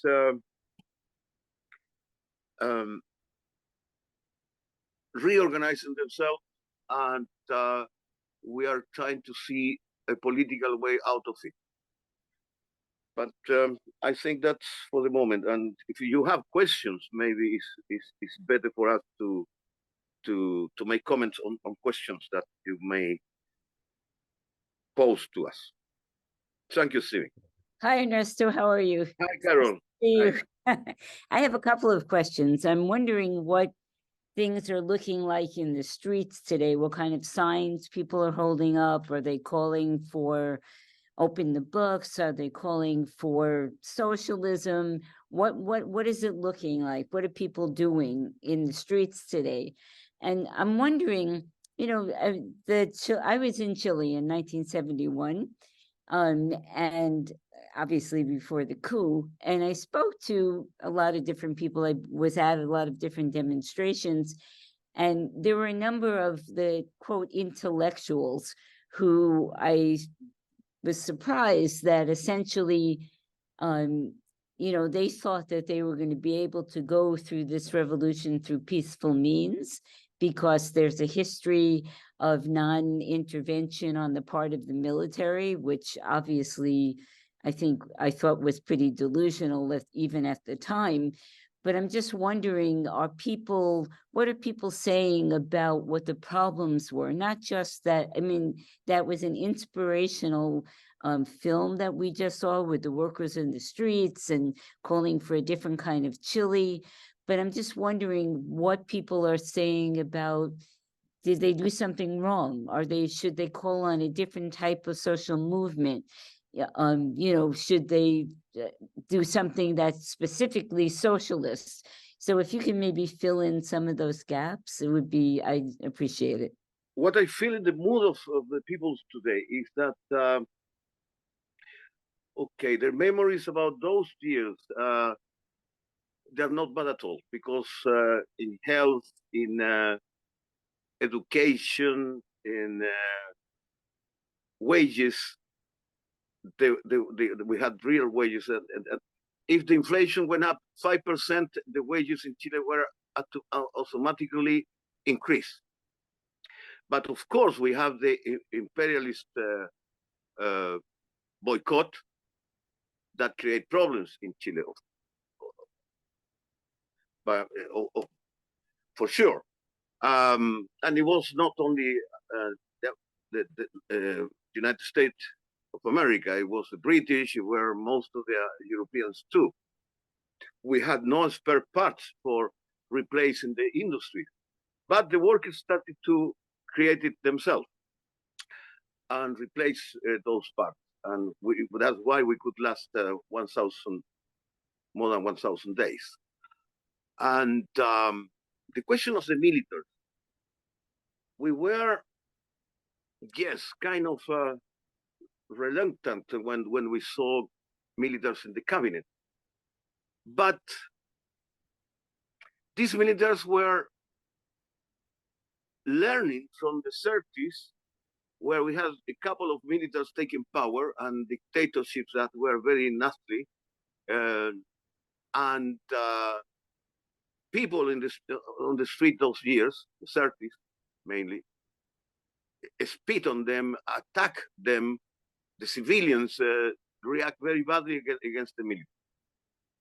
And from that lesson, Schneider, the general commander-in-chief that was killed before Allende was named president of Chile, of course, instigated by CIA and all what you know, everything that we know now. Kissinger, of course, on Anel Mercurio, again, instigating all these attacks on trying to avoid Allende coming to power to take the presidency. Well, they killed Schneider. That his policy was called as the Schneider policy in Chile, where the militaries wouldn't participate in politics, and they should respect the el Estado de Derecho, the right of the state, Estado de Derecho. I don't know how to say it properly in English, but to respect the law of the state, where it said clearly in those years that militaries won't participate in politics and won't take sides. And these two generals, Pratt also was killed after the coup d'etat in Chile. He was pressed to resign, to renounce to his position in Allende's government. But it wasn't only them. You have General Bachelet, the general of the air forces, the father of President Bachelet, Michelle Bachelet, and many others from the air force, Poblete, many generals. The people don't know how many generals we had, and of course, lieutenants, captains, colonels, etc., that were supporting Allende's cabinet and government, and respecting the transformation that we were doing on the economy, that were not just started by us. I mean, the agrary reform was started by the Christian Democrat in the 60s. And they started also the sort of half nationalization of the copper, which we finished completely when Allende, with only one vote in the Congress that was an abstention. So, and not only in the Air Force, we had the support, more than 0.5% of the militaries there. Pratt in this other branch of the other force. Piquer and Urbina, many generals, and of course, again, lieutenant captains, etc. And in the Navy, the officers, we didn't have any support from them. But the suboficiales, the ones that are not from the high ranks, they were completely supporting Allende's government. And the police, los carabineros, also, la Escuela de Suboficiales School, also was supporting Allende for the day of the coup d'etat, etc. But how to explain these things? First of all, they made to resign from the post Carlos Prat, the general commander, the most hated one by the right wing in Chile. And as you know, he was killed in Argentina later. Like another minister we had, and he wasn't a military, but Letelier, that was killed in Washington.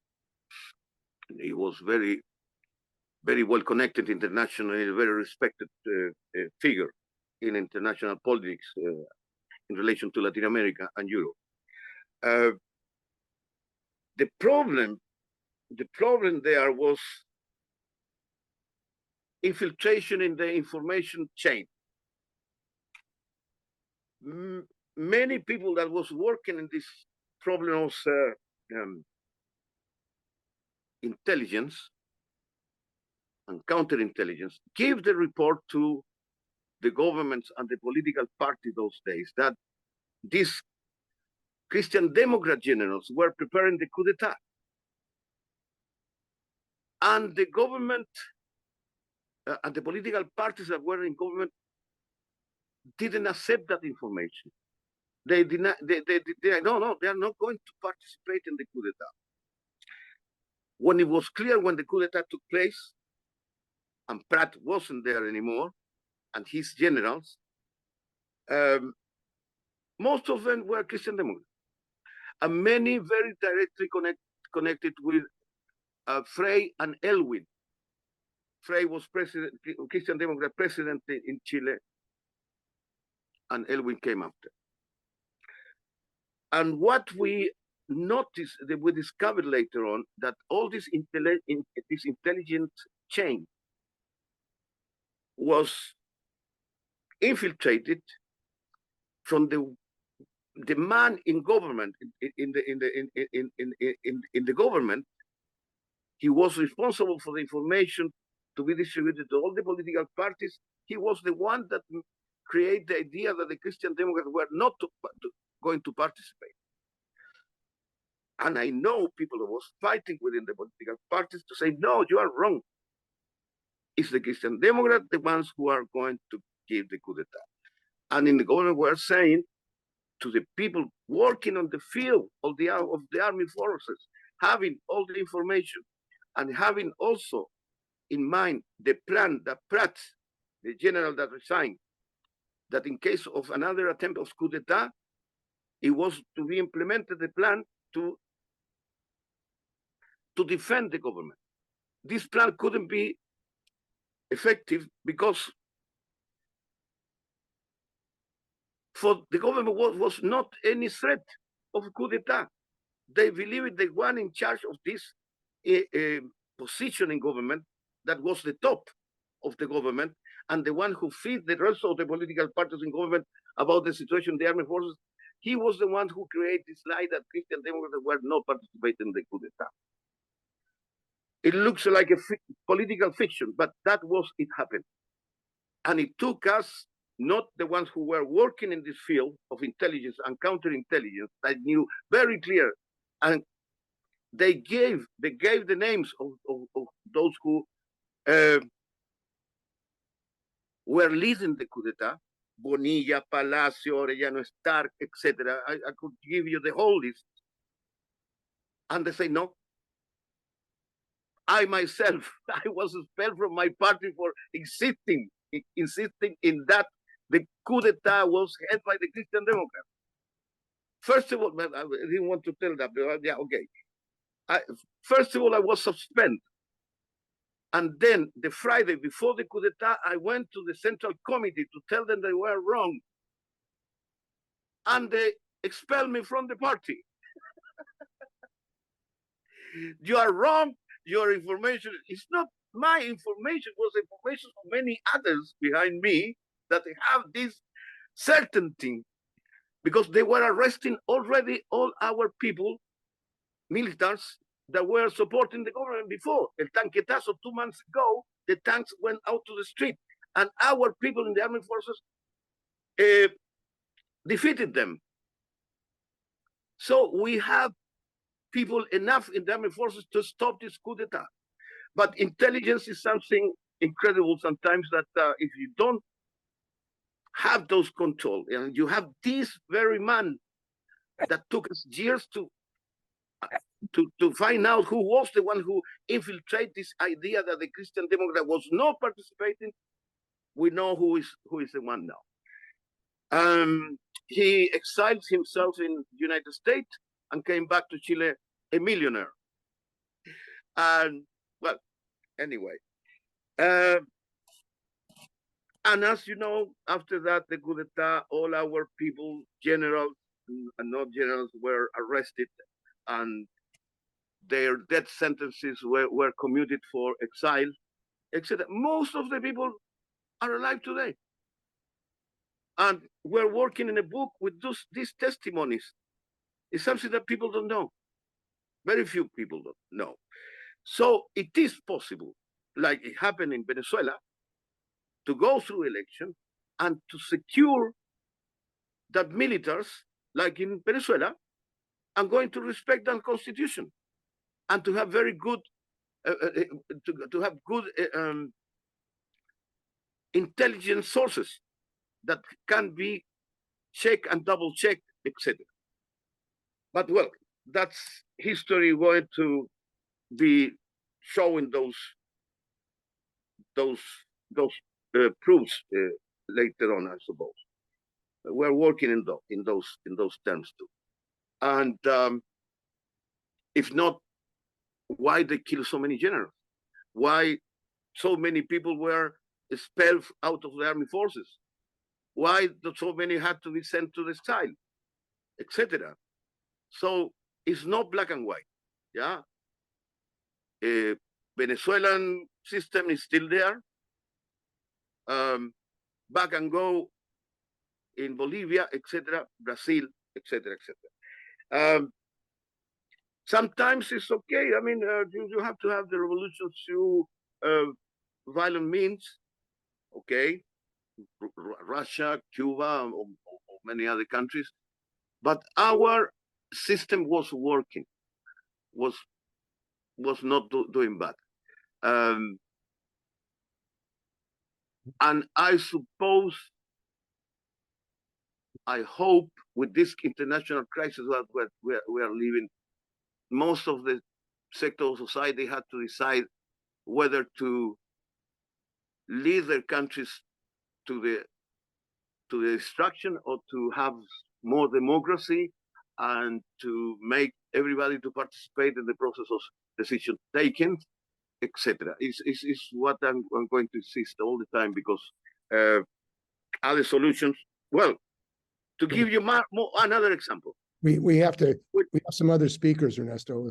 yeah, okay. This is the last small point. Soviet Union didn't buy 1 single gram of copper to Chile. They also isolated us, and they were respecting Yalta-Potsdam Agreement in those days. Geopolitics is very important too, to have in consideration.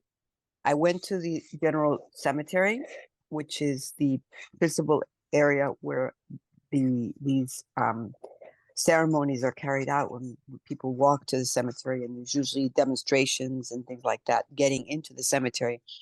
I met up over at Moneda and Alameda, however, right next to the palace. However, unfortunately, the police had cut off in 4 different areas the different marches that were happening from different parts. They cut off people so you could not join up with the other side, on the other side. And they threw tear gas and And of course, to answer part of Carol's question regarding what kind of banners people were carrying and flags, there was all different kinds of flags, and most everybody was carrying a picture of a disappeared person. Donde están, or no more impunity.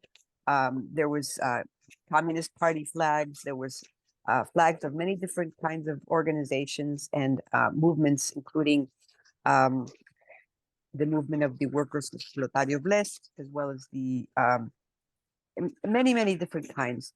In fact, there was also a lot of black flags, and a lot of the young people were dressed. I mean, in the areas that I was able to reach in order to be able to get to where I was going, oftentimes I would be more like near the back when I was trying to arrive to the area that I needed to go to, and there generally is where there was a lot of kind of more like black bloc activity, and so the idea, in order to be able to stay free of tear gas, was to walk away from that area. Otherwise, the tear gas is very, very strong. It makes you want to vomit, literally. And it burns your eyes very badly.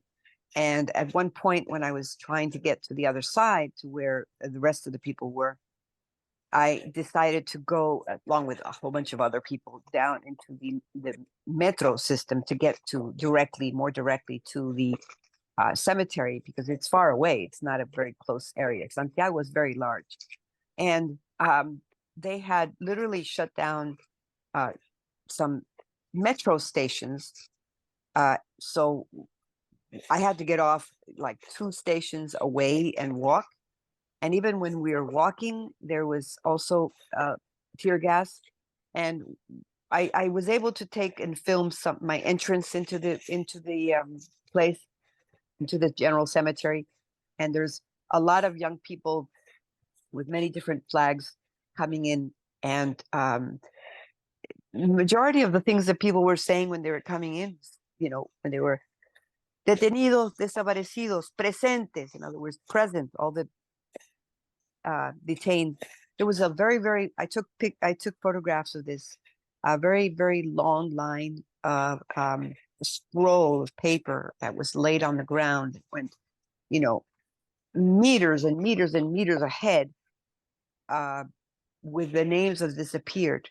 And I took photographs of those. That's the partial list I put up on Facebook when I was there. And everybody went to the mausoleum of Salvador Allende, and also of Gladys Marin. People went there. We went to patio 29, and we couldn't get out. But the many different exits of this very large cemetery were blocked by the police. They literally had us inside, and we had to find a way of getting out, because all the different exits were full of tear gas, and there was no way of getting through. So I tried 3 different exits until finally I was able to get out more towards the exit of the hospital, where the hospital is located. And from there we walked. And there was a long line of police cars waiting for us to do something. In other words, to do a march or things like that. Most people just walked calmly with their banners and marched back out in a sense, down the street. And then we got into the trains and back. Tonight there's going to be an event called Nunca Más. It's a women's march called Never Again. And it's going to be a procession. It's meant to be a very quiet one, where everybody's going to be in complete silence with candles, and we're all supposed to dress in black. It's supposed to rain, so we're going to be having umbrellas with us. It's been raining quite a bit here. Yesterday I was at the Feria del Libro, the book fair. It was the last day of the book fair. There was 2 panels where in one of them was the judge Garzón, who was the one who charged Pinochet. He spoke in a very, obviously, his theme was more of judiciary, the legal aspect, but he also talked about how important to realize that it's not just him, it's not one judge, it's a whole team of people. It's the need for people to be involved and to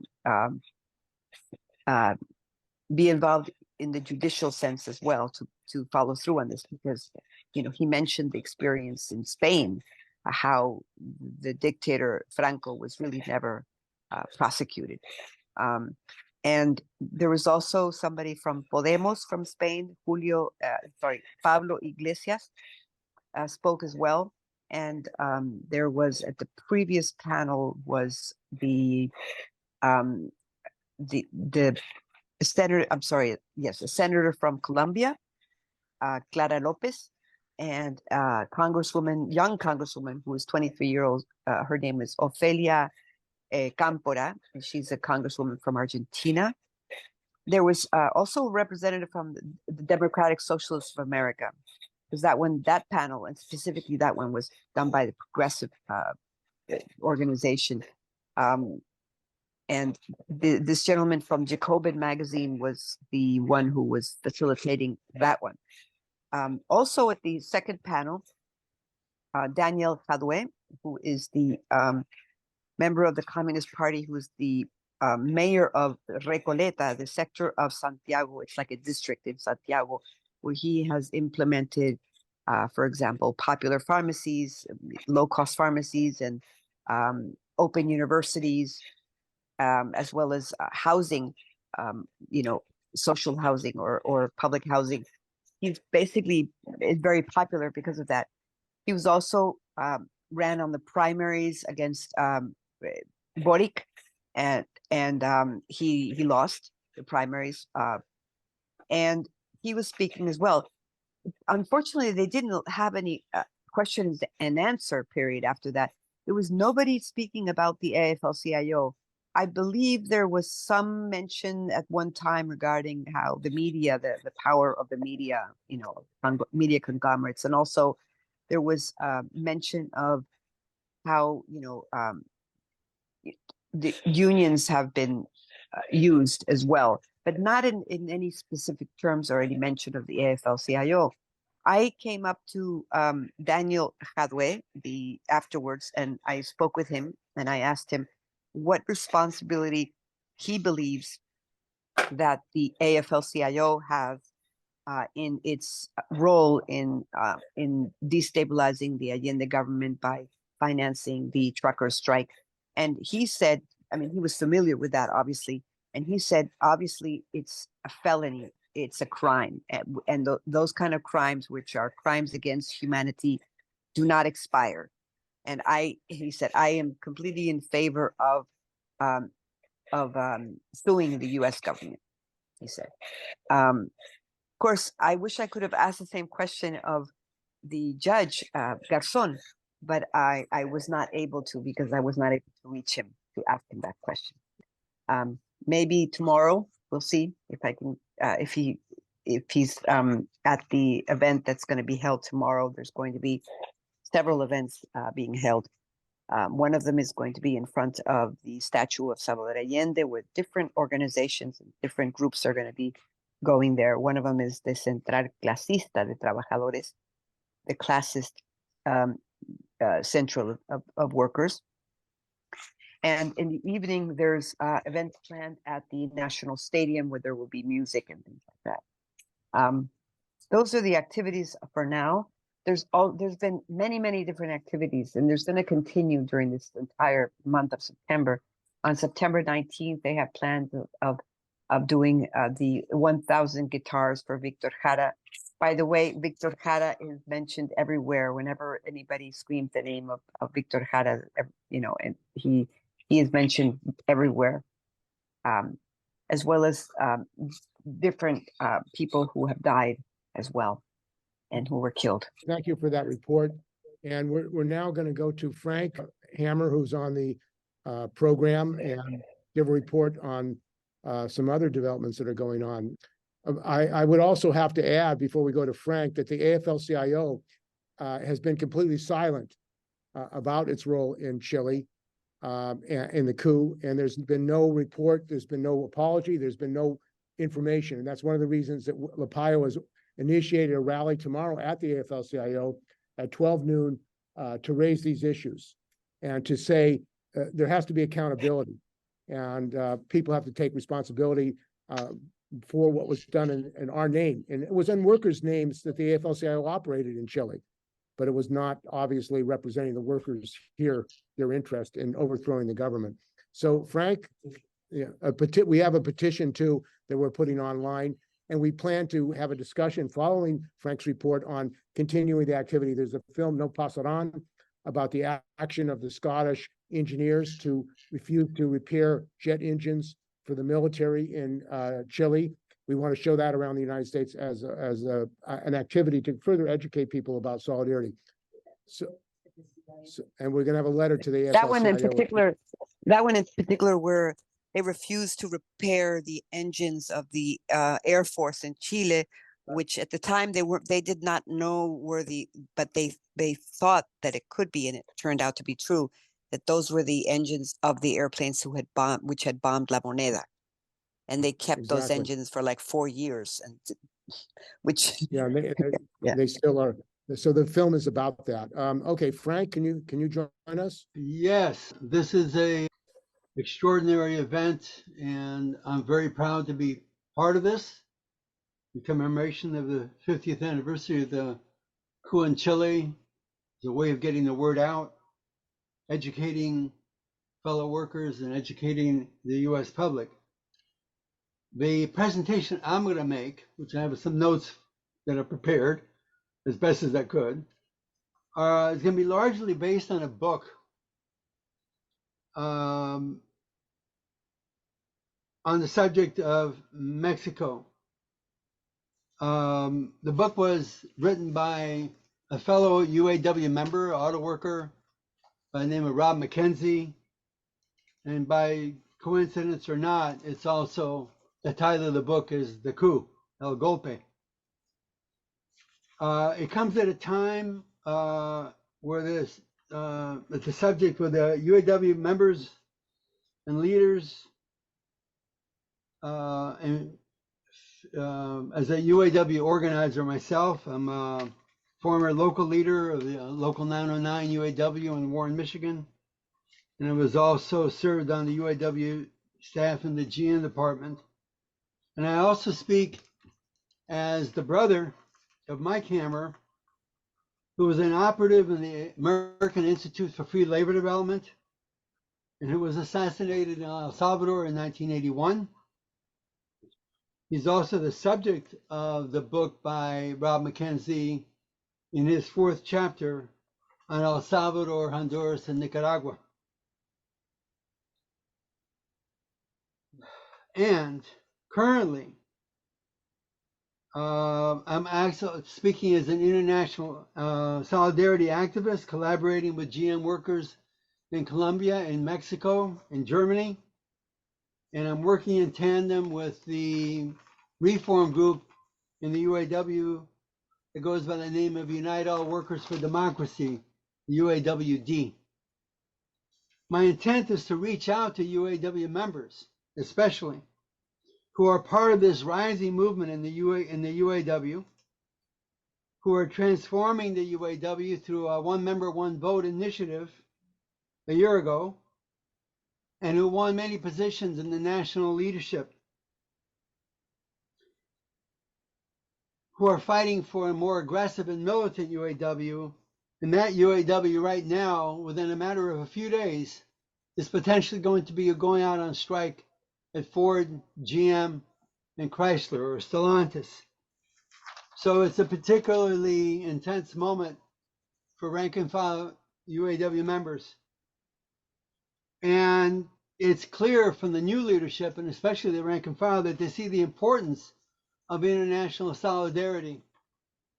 Some specifically, some more abstractly. So it's timely because the Chrysler Corporation, or Stellantis, just recently issued a threat in response to the UAW's aggressive demands that if the UAW presses on these demands, that Chrysler will move its operations for a truck plant to Mexico. So that the timing couldn't be more robust. Mackenzie's book is timely because it illuminates Mexican auto workers and their version, Mexican workers' version of what we may be familiar with the Flint sit-down strikes in GM in 1937. But this struggle in Mexico is very little known. It included an occupation of a Ford plant in 1990, which led to an armed conflict with 300 hired goons who stormed the factory, shooting 9 workers and killing 1, Cleto Nigmo Urbina. He was murdered on January 8th. And it is the intent of LEPAIO to commemorate this brother's untimely death by going to Mexico and commemorating him with our brothers and sisters from the Ford plant and generally in the workers' movement in Mexico. That struggle that Cleto was part of included a 38-day hunger strike by 2 of the workers. It included an occupation of the factory.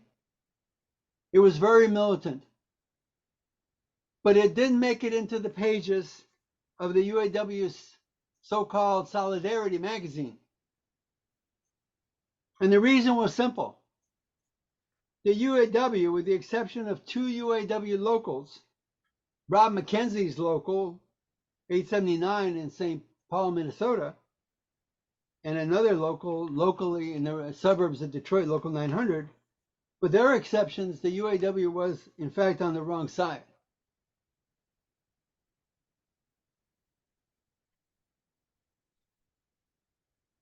The new breed of the rank and file leaders that are emerging and looking for a more aggressive UAW can't possibly rebuild the UAW after years of corruption scandals without understanding the history of the Mexican worker struggle at the Ford plant. Although the story made it into progressive journals, like, for example, Against the Current, they could not contextualize that struggle to include the players we needed to understand the most. And that was the US State Department, the CIA, the AFL-CIO, my brother's organization, AFL, and what was mentioned earlier, the National Endowment for Democracy. They all played a role in the defeat of the Ford workers. So this is the contribution that Rob McKenzie's book makes. He contextualizes that struggle and brings it into the orbit of the US empire. So the struggle at Ford took place in 1990. 3 years and well before the NAFTA agreement, the free trade agreement, the most hated free trade agreement between US, Canada, and Mexico. By that time, before the NAFTA, GM, Ford, and Chrysler already employed 40,000 workers in Mexico. GM alone had 25 plants there. And in 1980, for example, there was a wave of militancy and there was a strike at GM that lasted 106 days. This is in Mexico. That unfortunately the workers lost. In 1987, and this will ring a bell for UAW members stateside, Ford was intent on introducing lean production, the Toyota manufacturing system, which is what brought the struggle at Ford to a flashpoint. In the 60s and 70s, CTM actually had a strong, at that plant, had a strong contract. Contracts that we were familiar with in the 70s, with strong job classifications, seniority rights, and more. And these all represented obstacles to Ford that wanted to go into lean production and jointness in Mexico. In 81, the conflict that erupted at Ford Ford made a unilateral wage cut for new hires. And this will also ring a bell with UAW members who today are contending with multi-tiers at these companies and are struggling to bring those to an end. The new hires would get 30% less income wages than the current workers. In '87, there was a 2.5-month strike. So a lot of struggle in the '80s. And the '80s was a very turbulent period. And there was an emergence then of what I would refer to as the amalgamated revolutionary left. One of the groups was the PRT. And there were members of the PRT who worked at this plant, and that's very critical to understand. This should be of interest to the UAW reformers, is that the members of this left group were elected to the new local executive committee, and they actually became the leadership of that union, that local union at that Ford plant. All of what I'm talking about was monitored constantly by the CIA.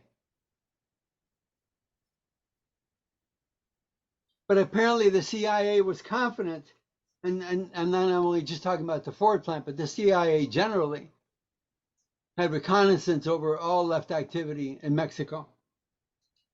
But the CIA was confident that the dominant political party in Mexico, the PRI, which dominated the unions in Mexico, the CTM, the Confederation of Mexican Workers, that they were able to, in their words, co-opt the left. The CIA was not alone in doing this reconnaissance and oversight. The AFL and the AIFLD were both involved. AIFLD had an office in Mexico City already in 1960s.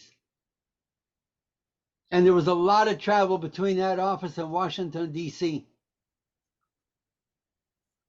By 1983, AIFLD was funded by the National Endowment for Democracy, which was mentioned earlier, which really served as a conduit between the U.S. Congress under Reagan to fund the nefarious activities of AIFLD in many countries, as already been mentioned, especially, of course, in Chile, but in Mexico as well. The NED Institute that did this was called the Free Trade Union Institute.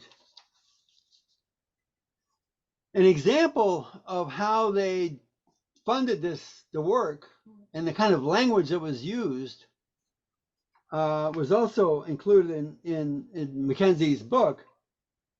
And it went with sweet words like focusing on civic education as provided by the CTM to strengthen the political action structure of the CTM through the training of grassroots trade union political activists in democracy in Mexico.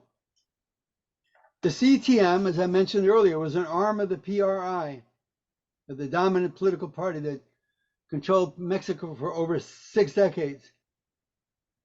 The proposed grant actually represented a grant to a subsidy to the PRI through the CTM. In 1985, the Free Trade Union, Institute,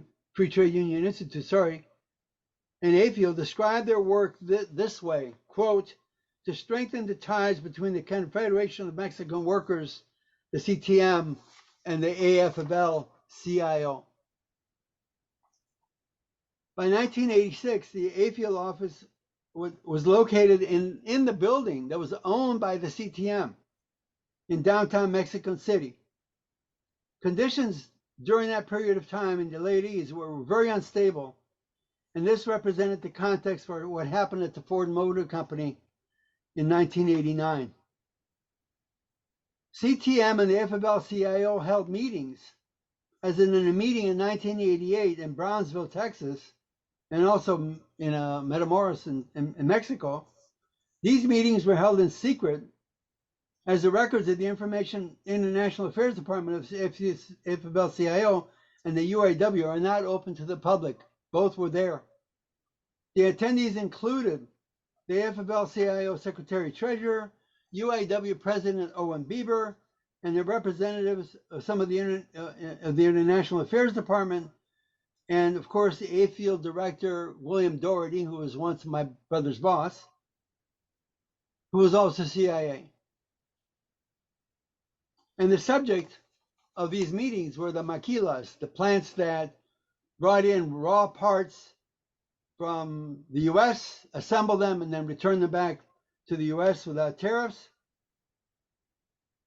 Bieber, it should be noted, was also a member of the board of AIFLD, funded by the NED and the CIA. And the AFL-CIO and the CTM, as a result of those meetings, issued a joint communique agreeing to form industrial groups cross-border. The fact that they had their offices in the same building, the CTM and AIFLD, meant that there was a constant oversight of what the CTM was doing. It was no surprise to the UAW or to the AFL-CIO. So Bieber represented the AFL-CIO as the chairman of this committee that was formed in these meetings, with a counterpart from the CTM. There were a lot of meetings between the CTM head over the Ford operations and Bieber, and it was during the same time that Bieber was being challenged stateside by the New Directions movement, of which I was a part. It was led by Jerry Tucker, including at the 86th and especially at the 89th convention, 1989 convention. It was during 1988 that the newly elected executive committee at the Ford Cuautitlán plant were making changes, including undoing the concessions made by the CTM previously, and they followed a new strategy of actively engaging the union members in the process. And again, this is going to resonate with the rank and file movement going on in the UAW. The local began doing previously unheard of things like holding union meetings where the local executive committee listened to the workers. And as a result, the local committee grew in fame and recognition throughout Mexico. There were national elections for the leadership of the CTM. And in the lead up to that, Ford fired 4 or 6 of the executive members that I've just previously described as being part of the PRT.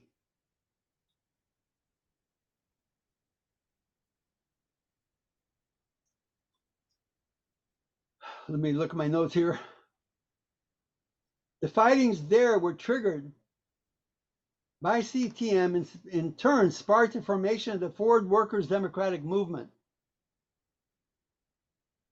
To help build the movement, the wives of the fired members of that executive committee came to the plant with cookie jars and asking for donations. So you could see that it was a mass movement. It was a movement from below. The majority of the workforce began to support those fired members. By July 1989, 2 of the fired workers started their hunger strike that I mentioned previously, which lasted 38 days. The conflicts that ensued escalated, involving the company, CTM, and involving the executive committee of the local and a group of other workers in support of that committee. The conflict included the mysterious disappearances of some of the militant workers. Things got to a head. The executive committee of the local had a scheduled meeting with the leadership of the CTM that never took place. Instead of that meeting happening, where the local was wanting to hold the CTM accountable for what had been going on, 300 goons in Ford uniforms came into the plant, armed with clubs, pistols, machine guns.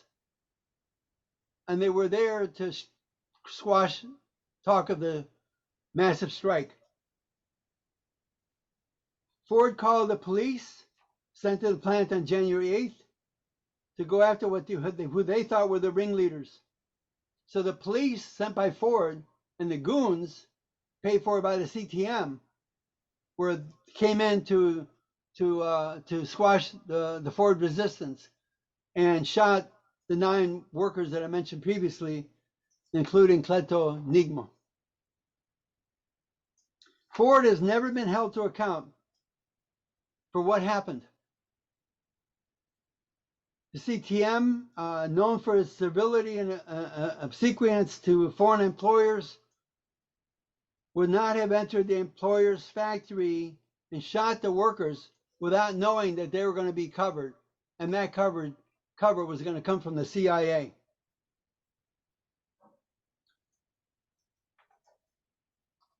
The AFL-CIO had developed a close bond with the CTM over 3 decades of battling communist, socialists, and other allies. And of course, that's what we've been talking today about in regards to Chile. It was done through AIFLD.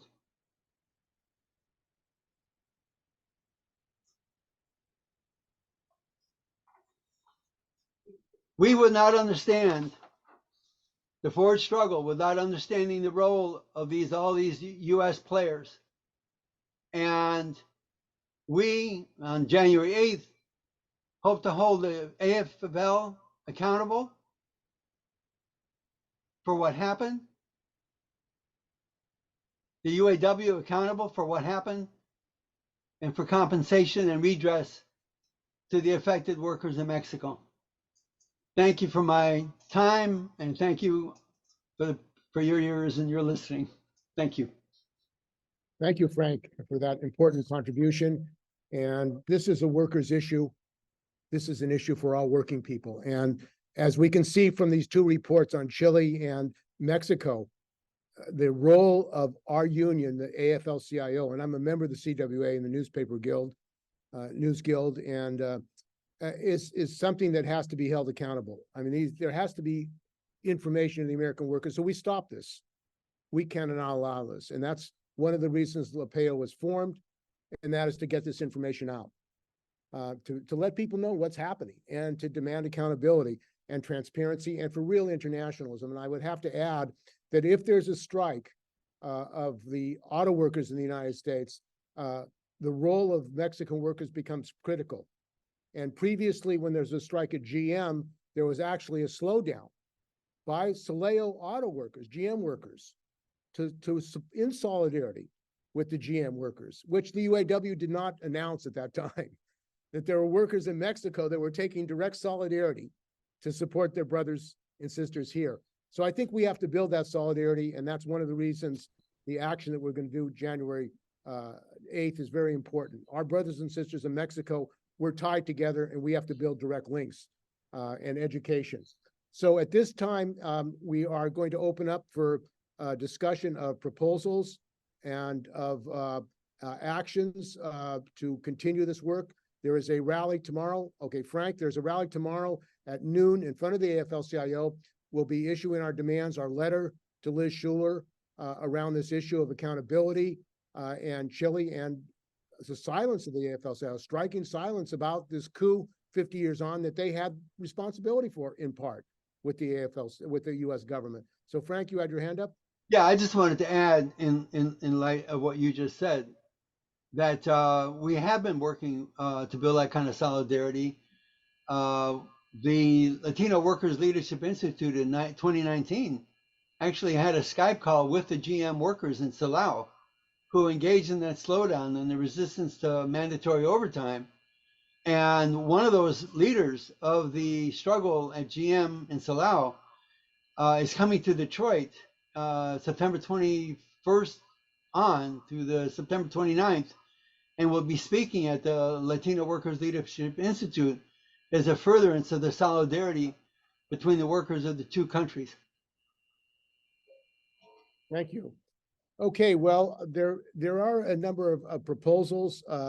There's one, and that is that we have screenings of No Pasarán, a film on the action of the Scottish machinist not to repair the military jets that were sent to Scotland for repair, the jets that had been involved in bombing the palace, presidential palace in in Santiago, and also to get resolutions, to get support education meetings of unions in the United States on these issues of what happened in Chile. Also, the funding of the AFL-CIO by $75 million, which workers have no knowledge of.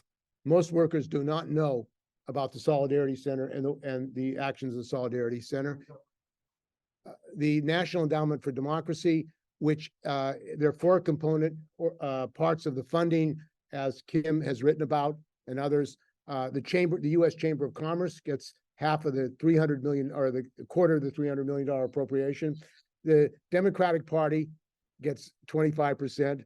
The Republican Party gets 25%, and the AFL-CIO gets 25%. So a tripartite, quadpartite, arrangement, and our money, our tax dollar, is going for their international activities, which has nothing to do, in our view, with solidarity and worker to worker and backing each other up when we have a struggle. So there's that proposal. We're opening it up for other proposals or comments if you would like to add of how can we further this work and build solidarity. We have 5 minutes left. Or any other suggestions, comments? This film is going to be made available. I understand it's going to be shown in Chicago, and sisters and brothers there are going to be showing it, and we want to show it in other places around the United States. And I would have to add that the ILWU, the Longshore Union, actually had a boycott of military cargo from Chile. And I think this is the kind of direct solidarity action that's necessary for workers in this country to take direct solidarity action. And we're going to need more of it. There are already more coups that the United States is supporting and organizing, as I said, in Bolivia, in Peru, and the possibility in Argentina, where there's a growing fascist movement. And the Washington Post had a favorable article on this fascist candidate. So I think that that's where we're going in this country. In Colombia as well, the danger of a coup. So this is not an abstraction. This affects the lives of millions of workers and the rights of workers in Latin America and around the world. So anyway, are there other suggestions, proposals? Okay, well then in that case, why don't we? It would be nice to know, get reports from Bolivia, from Peru, if the AFL-CIO Solidarity Center has been involved in those most recently.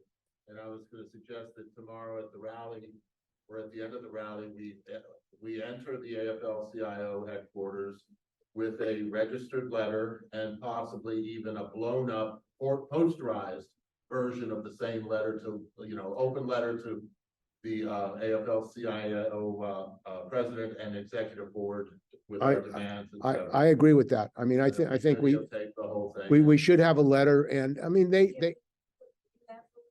I don't have the letter yet. It's being drafted, but we'll have copies of it. Yeah. And, basically, we want answers. We want answers. The American working people deserve answers about what's happening with the Solidarity Center and also the role of the AFL-CIO in Chile. And those who are watching on the Zoom, please let us know, contact us if you're interested in working on these projects. As I said, this is going to be made available. This video is going to be available. The film is available that was made by workers in Chile about the workers' councils, what happened with the workers' councils. And also this other film is going to be available for screening and for education. We have to do education. Without education, people really don't know what's going on. Lou? I just spoke to Esther Verum and Michael Byfield from On the Ground. They will film tomorrow at That's very good. Well, I would have to say that Pacifica in Los Angeles, Pacifica in New York, Pacifica in WPFW have covered this. I mean, there's no other coverage that I know in the United States in the corporate news on this action at the AFL-CIO. As far as I know, this is the only action on the 50th anniversary of the coup happening in the United States. So I think it's important that we be there.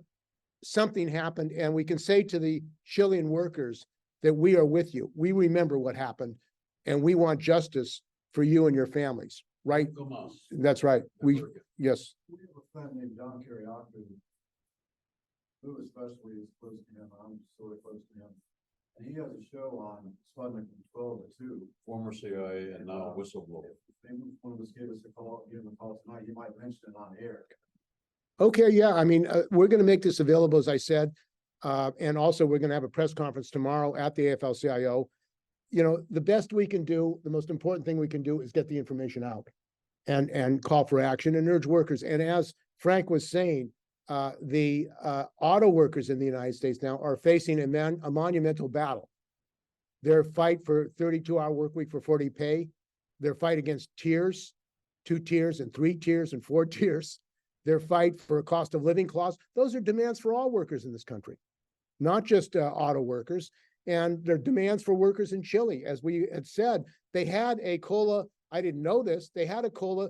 The Chilean workers won a COLA as a result of their struggle in Chile. And of course, that was taken away by the coup. But the fact that the Chilean workers in 1973 had a COLA, who knows that? Who knows that? And that's one of the reasons that they wanted to have a coup. That workers in Chile had that kind of COLA. We need it here with the inflation. So thank you all. If there's no other comments, I would say let's support this. And solidarity, brothers and sisters, forward and onward. And victory to the Chilean working people. Thank you, brothers and sisters. Solidarity. Solidarity. Thank you, brothers and sisters. Okay. Solidarity toward justice. Solidarity for justice. Thank you, brothers and sisters. Got it. Thank you so much. Thank you. Thank you. I appreciate your participation and support, brothers and sisters. And Ernesto, thank you for your contribution as well. No, thank you. Thank you, Steve. You have the last word, Ernesto? No? Well, we have to keep on struggling. Keep on struggling. That's the word. That's enough.